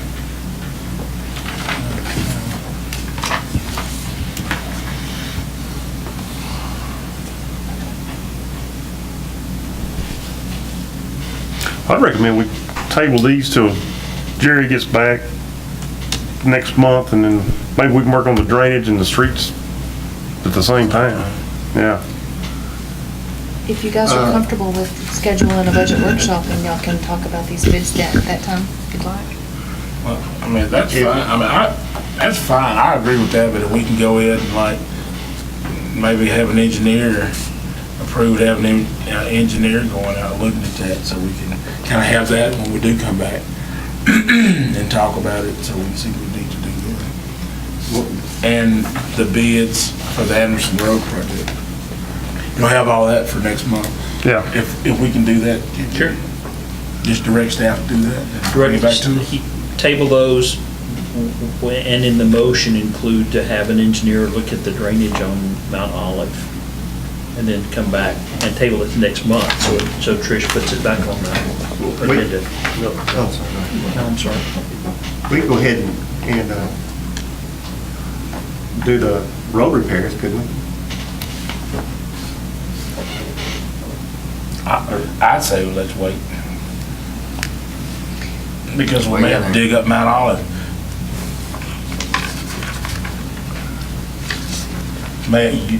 Well, if you look on Mount Olive, it's, of course, I don't know where it is, but it's different spots. You're cutting the bad spots out. I don't know if that's a bad spot. A bad spot's right on top of those culverts that go under Mount Olive to where we've been talking about them drainages. Actually, it's two bad sections there.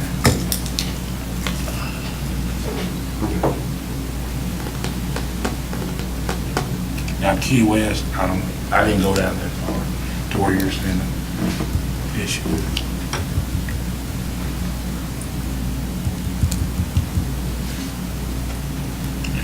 timber roof, is that for concrete or asphalt? Concrete. Concrete, Preston, both concrete. Is that at the head of the road, on both roads? I bet it is.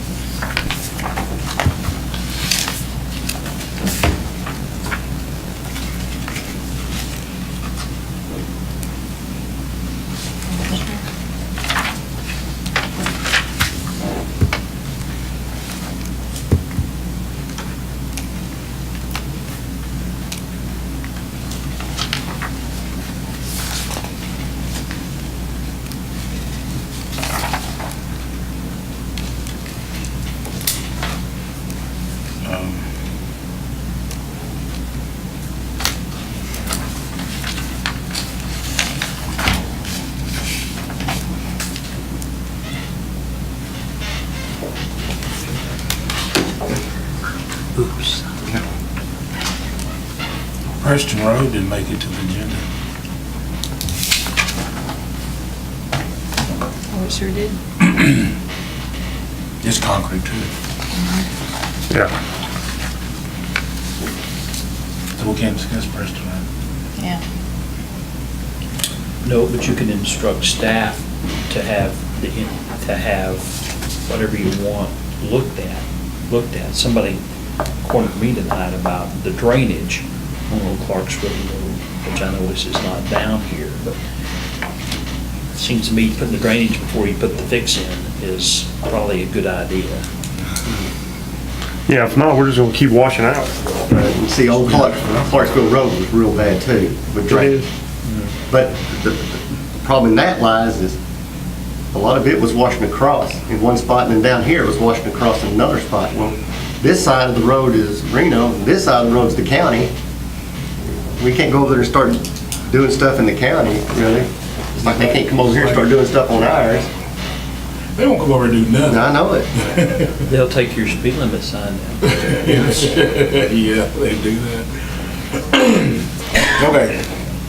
I'll make a motion, Mr. Mayor, that we table items I and J until our September meeting.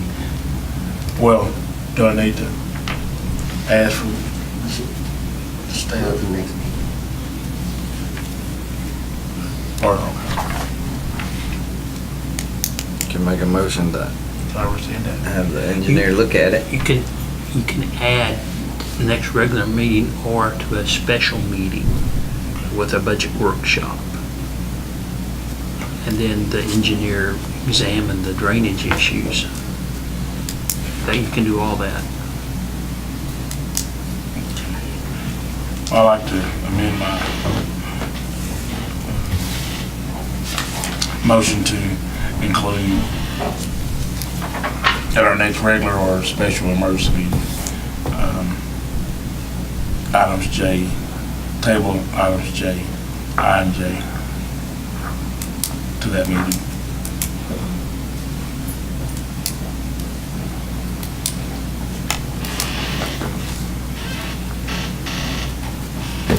Mr. Mayor Pro Tem, because I got involved in this somewhat, am I to understand that part of tabling this includes instructions to the staff to do this engineer work that we talked about?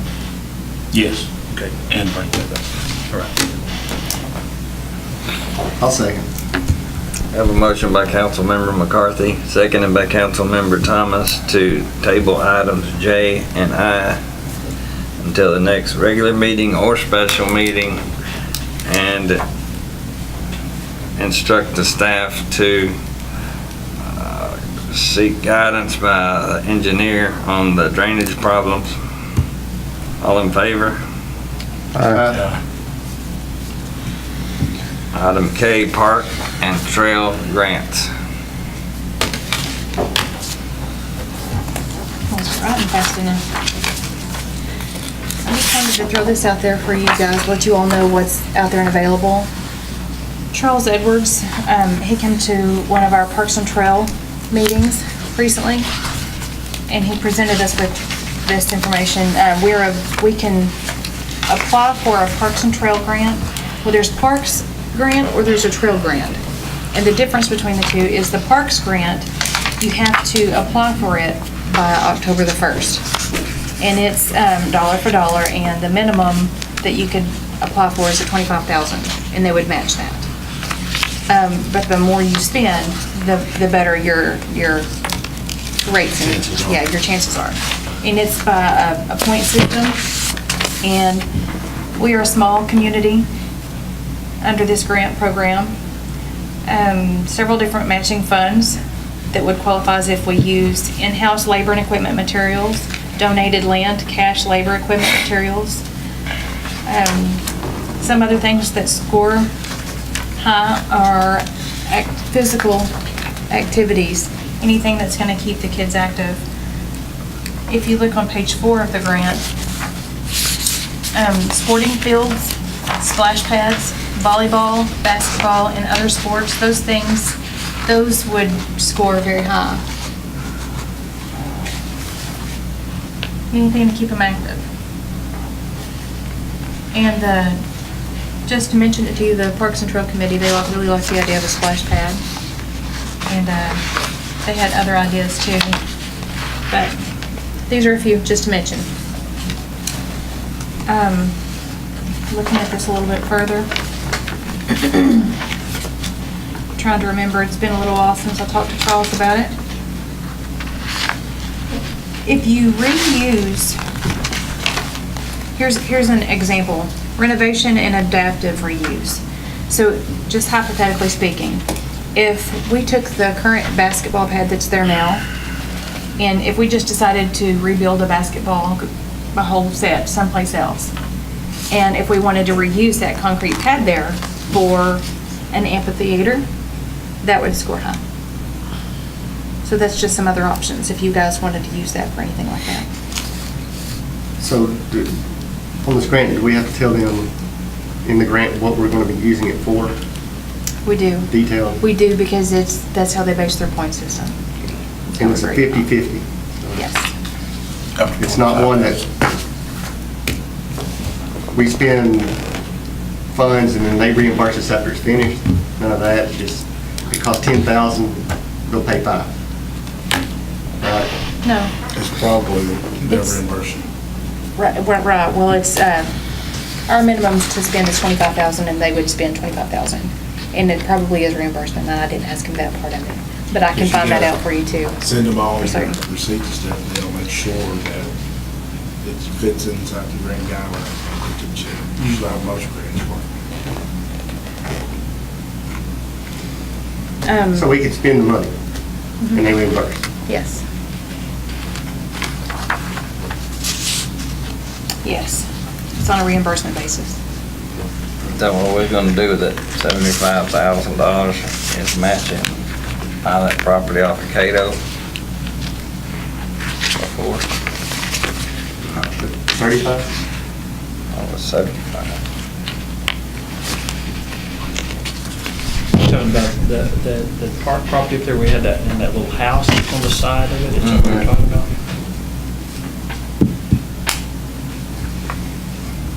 So I was just gonna let you know our options for the Parks grant. There's also one for the trails. The deadline to apply for that's February 1st, but it's only a 20% match.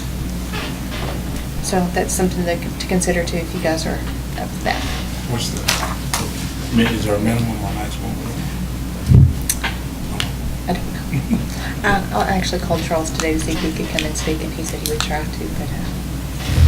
Well, we don't have to have $25,000. We can use our labor and our equipment. A lot of that would help, yes. Okay. And the deadline is October 1st? Yes. So what do you need tonight? So no pressure, so. Do you need to proceed? Yeah, I mean, this is something that if you guys are up to putting something like this into the budget process so that we can apply for the grant, that's just kind of what I'm wanting to know, if you guys are on board with that. So that we can tell them that we do want to apply, and then we can start a priority list with the Parks and Trail, and then we can start contacting people to see if they have any equipment or anybody that would like to donate anything, you know, so that we can score better. Okay. Well, how much does it go up to?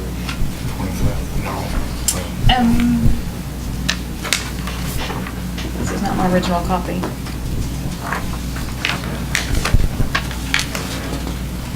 Goes up to like 75,000. I was wanting to say 75,000.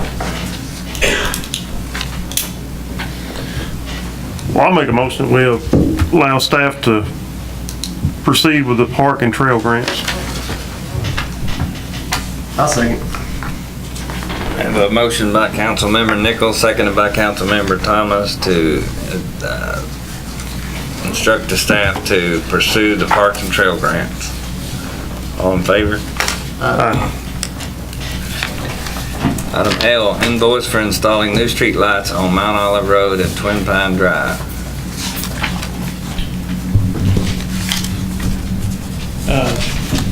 Ladies and gentlemen, in the packet is an estimate from Mar Electric. I have a request for a street light on Twin Pines, about the 100 block. It's dark there. There's one kind of pin, and then there's not another one until you get about halfway down. And right there, that first block or two is pretty dark. The big one, which is 90% of what that estimate for, is for Mount Olive. There's not very many streetlights on Mount Olive at all. There's one at the corner of 82 and Mount Olive. There's another one probably in about the 200 block that's covered by trees. Yeah, that's not our. Privately. John Harwell. Yeah. Oh, is it? Then there's not another one until you get to the S-curve where the lift station is, on the north side of the S-curve. The north side of the S-curve is pretty good. There's a couple lights past the curve between the curve and Pine Mill. From the curve south to 82, there's basically nothing. It's dark. Two of y'all know that from personal experience every night. Estimate to add a pole at the corner of Vicksburg and Mount Olive. Put that light on a long arm to get it over the road more of that intersection. You can't put it directly at the corner. It's probably 50 feet off of it. Put the light at the lift station on an arm to get it off the road away from the trees. And then the other one, there's another street light that is there at like 200 block. Just have one. But it's facing the road. It's facing the road there. Oh, there's the one at the highway, it turns on and off. And Yeah. of course, that's a DOT light, but Rock switch on. But, no, there's another one out there that There's- we see. there's an orange one. Street. there's an orange one down there, and that's John Harwell in his front yard. It does face the street, but the pole and everything's in his yard, and it's his light.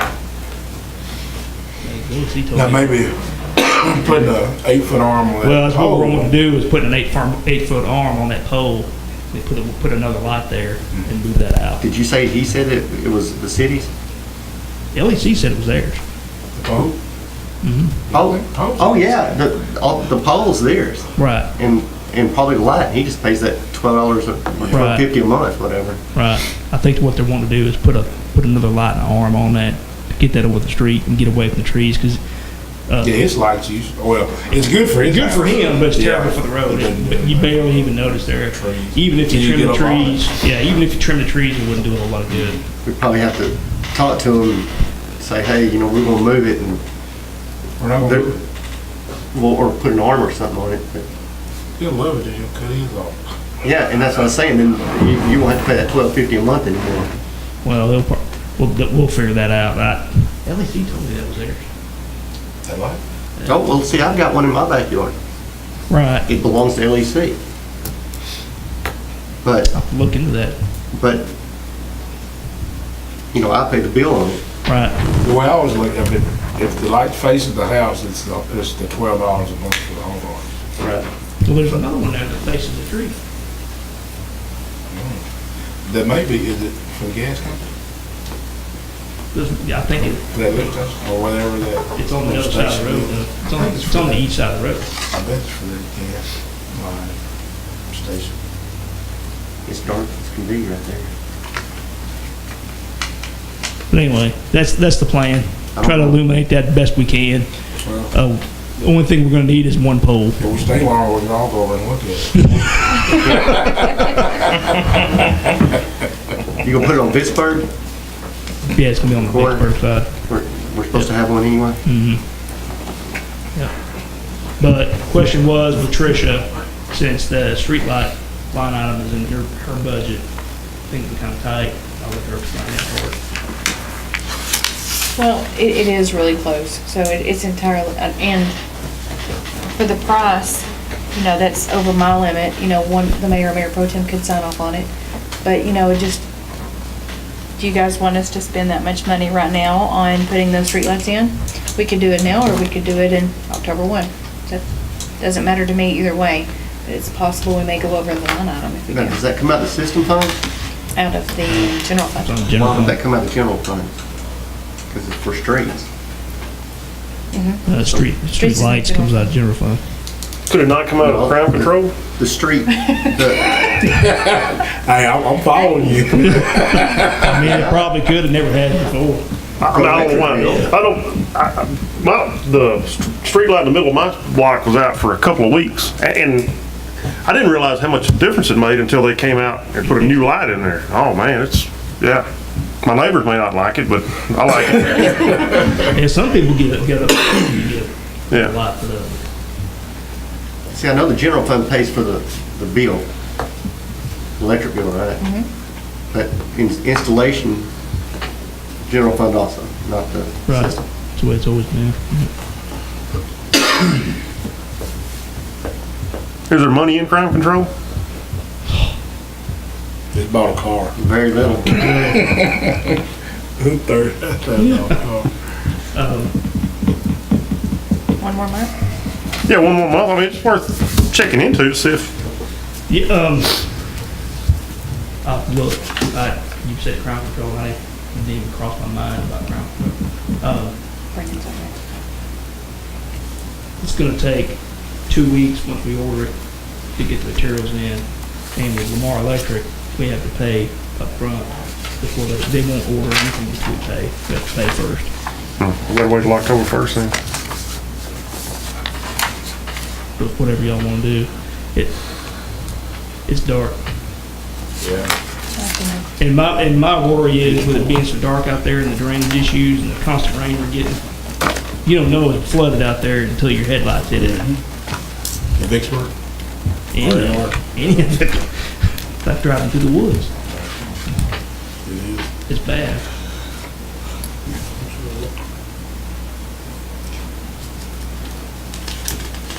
Did anybody call on the one on Key West or on, 20 pounds. Yeah, we have to sit there and all. And that one's gonna be about $60, something like that. It's just a lamp. There's a pole and everything there. All they gotta do is buy the lamp and install it. The big chunk of that is not all.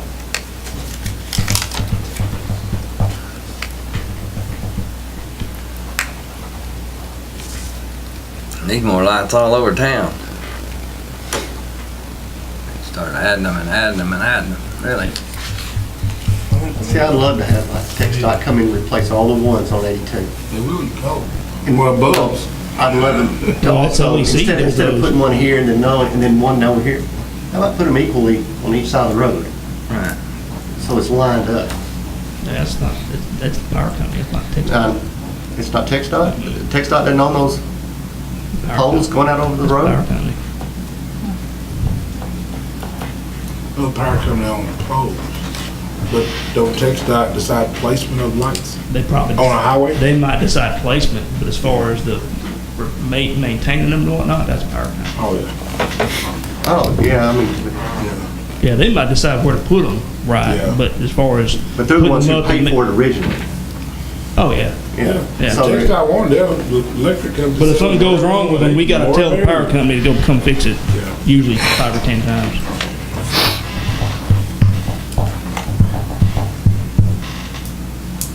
Again, it's not a big urgent issue, but it's an issue. It is pretty dark. Can we, I hate to keep putting stuff off, can we put this off to the budget workshop and we can look at this year's budget and then plan the budget for next year? If we're short this year. Another week or two. Fine with me. All right. I'll make a motion that we postpone, or we table this item for the invoice for installing new lights on Mount Olive Road in Twin Pines until the next budget, or until the budget workshop. I'll second. Motion by Councilmember Nichols, seconded by Councilmember McCarthy to table item L until the budget workshop. All in favor?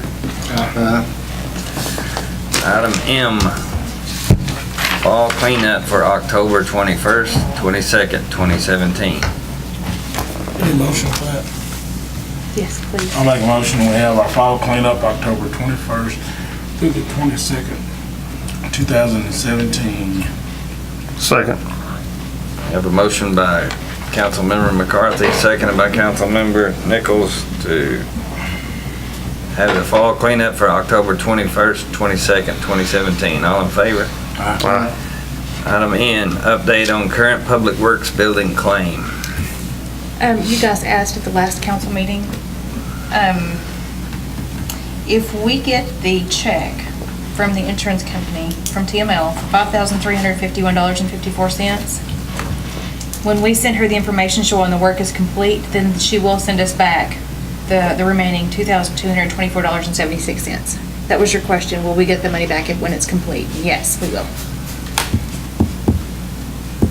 So, This is like, $7,500 total? About $7,500 total. Yes.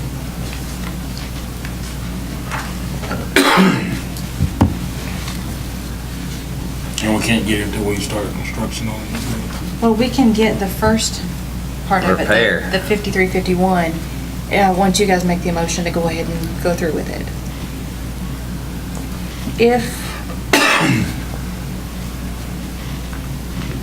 Can we use that to demolish? that's what I'm just saying. And we will get the 22, 24, I mean, you gonna demolish it to repair it. Repair. Or when you, Invoice. if you, I mean, I don't know how long you guys want to put this off, but if you want to, once we build a public works building and send her proof that we've done that much work, we get all of that back at that time. The 7,500. We can just, I guess we can just tell them, well, we just didn't trust that roof, so we just built a new building. I mean, I did tell her that you guys were looking into getting a new building. But we She get the say? 5351 now. If we wanted to repair it. We'd have to repair it though. so, No. all right, now let me get You this have to right. repair it to get your They're- $2,000 back. No, The 2,000 residual. Yeah, they're gonna go ahead and, if I'm right, they're gonna go ahead and give us that 5,000, and then we're gonna fix, if we do fix it, They'll get it to the. then they'll just send us another check for 2,500, whatever. I say we'll cut our losses $2,200. Just take a 5,000 and run. Well, that's what I'm saying. That would be the thing to do. I mean, it's crazy to go there and spend 5,000 fixing a roof, 6,000, and then we tear it down. Well, we can get the 5,000 now. We build a new building, they'll send us a check for the 2,400. Yes. So it's, No, I don't But think we gotta so. make some kind of repairs for that 5,000 over, right? No, because she did say in here too that once you start building the new property, send her the invoice. When we exceed the 8,000, this was the total claim, $8,576. And let me see. Once you start building the new property, please send me an invoice. When they exceed $8,576, I will see if I can use those to get the recoverable depreciation to you sooner. Okay. There you go. yeah, Get it anyway. Yeah. it won't take long to get to the 8,500. I think say just send her what we paid the architect. Yeah, that's what I was gonna say. I'm gonna just- check for a bill. Well, I Well, can give it a try. it'd have to be dated after the damage, I'm sure. And that was before. Do we need action on this? Direction. Direction? What would you like for me to do? Give us a check for $5,351.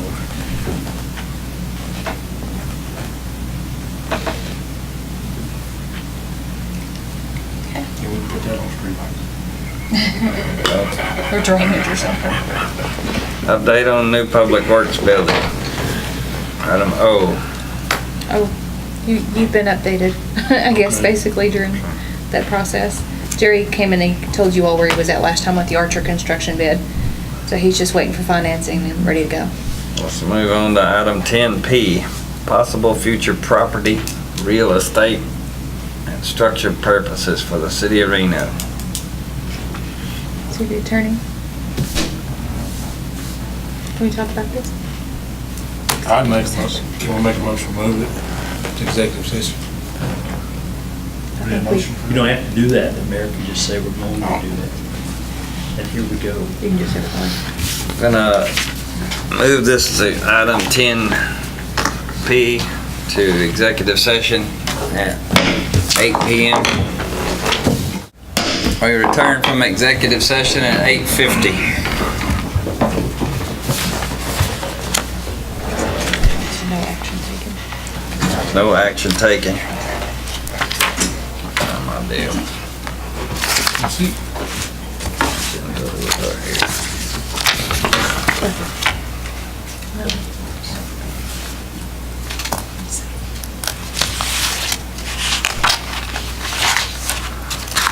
This is not after.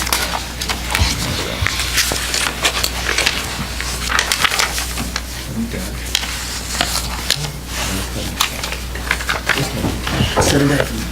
Budget. Oh, we also increased the budget time. This one you said no action. Yeah, somebody's sitting out for pizza. We're gonna move to item 10Q, budget workshop. I just put this in here. When do we have to set that? I like R. Well, I just put this in here just to give you guys information from the appraisal district that shows our last year's tax rate, this year's effective tax rate, and this year's rollback rate, just to kind of give you an idea of what we're looking at.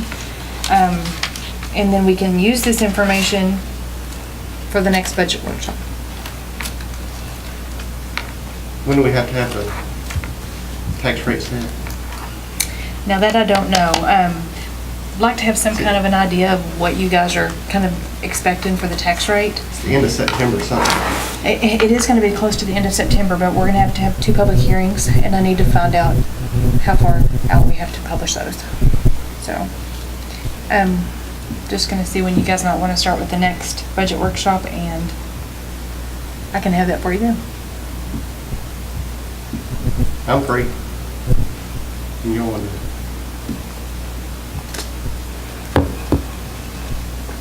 Like this month or?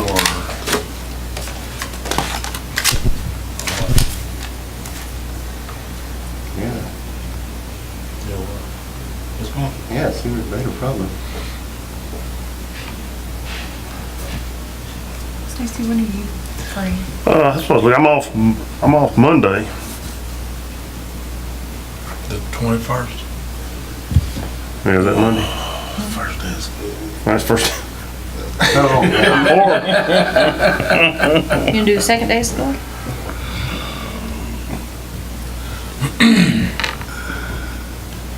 you know, like the first one, like she said, that's figuring out what tax rate we're going to use. Be the first thing we need to do, because that way we'll know how much money that we have to work with. Or It'll take a while. any day over the next 2 weeks, if we could have it like at 5 o'clock. Like, you know, because I go in at 6, so if we could do it before that, I could be here. If not, then.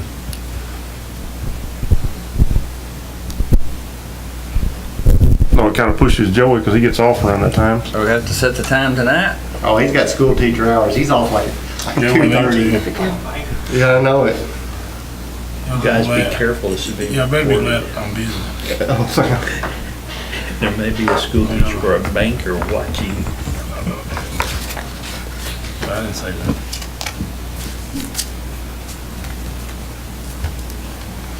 So Stacy's available anytime within the next couple of weeks, as long as we set the meeting at 4:30 or 5. Right. Brendan, you're available anytime. Mayor? Yeah, that's about. Are we talking about next week? For the next week or two, so he said. I can't do it on Fridays.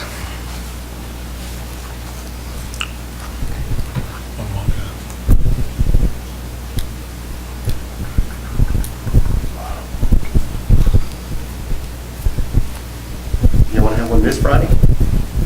I can't. I race on the weekends. Friday night football. Where do we have here that long? 4 o'clock. Wednesday, the 23rd, 4 o'clock. Wednesday, the 23rd at 4 o'clock. Does that work for you? That'll work for me. Brandon, Joey? Yeah, out of here by 5. This Thursday, we have court at 4, so it wouldn't be a good day. But Wednesday, Like, day after tomorrow? the 23rd, Next Wednesday. the third day of school.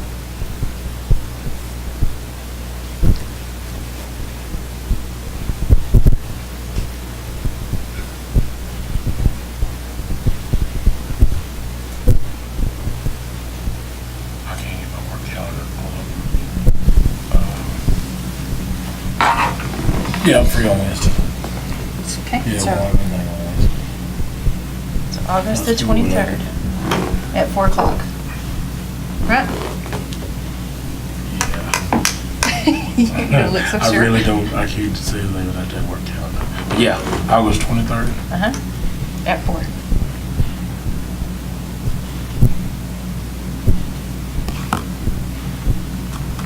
Okay.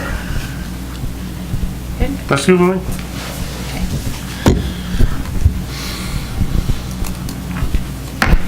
Meeting's adjourned. At 8. 8:55.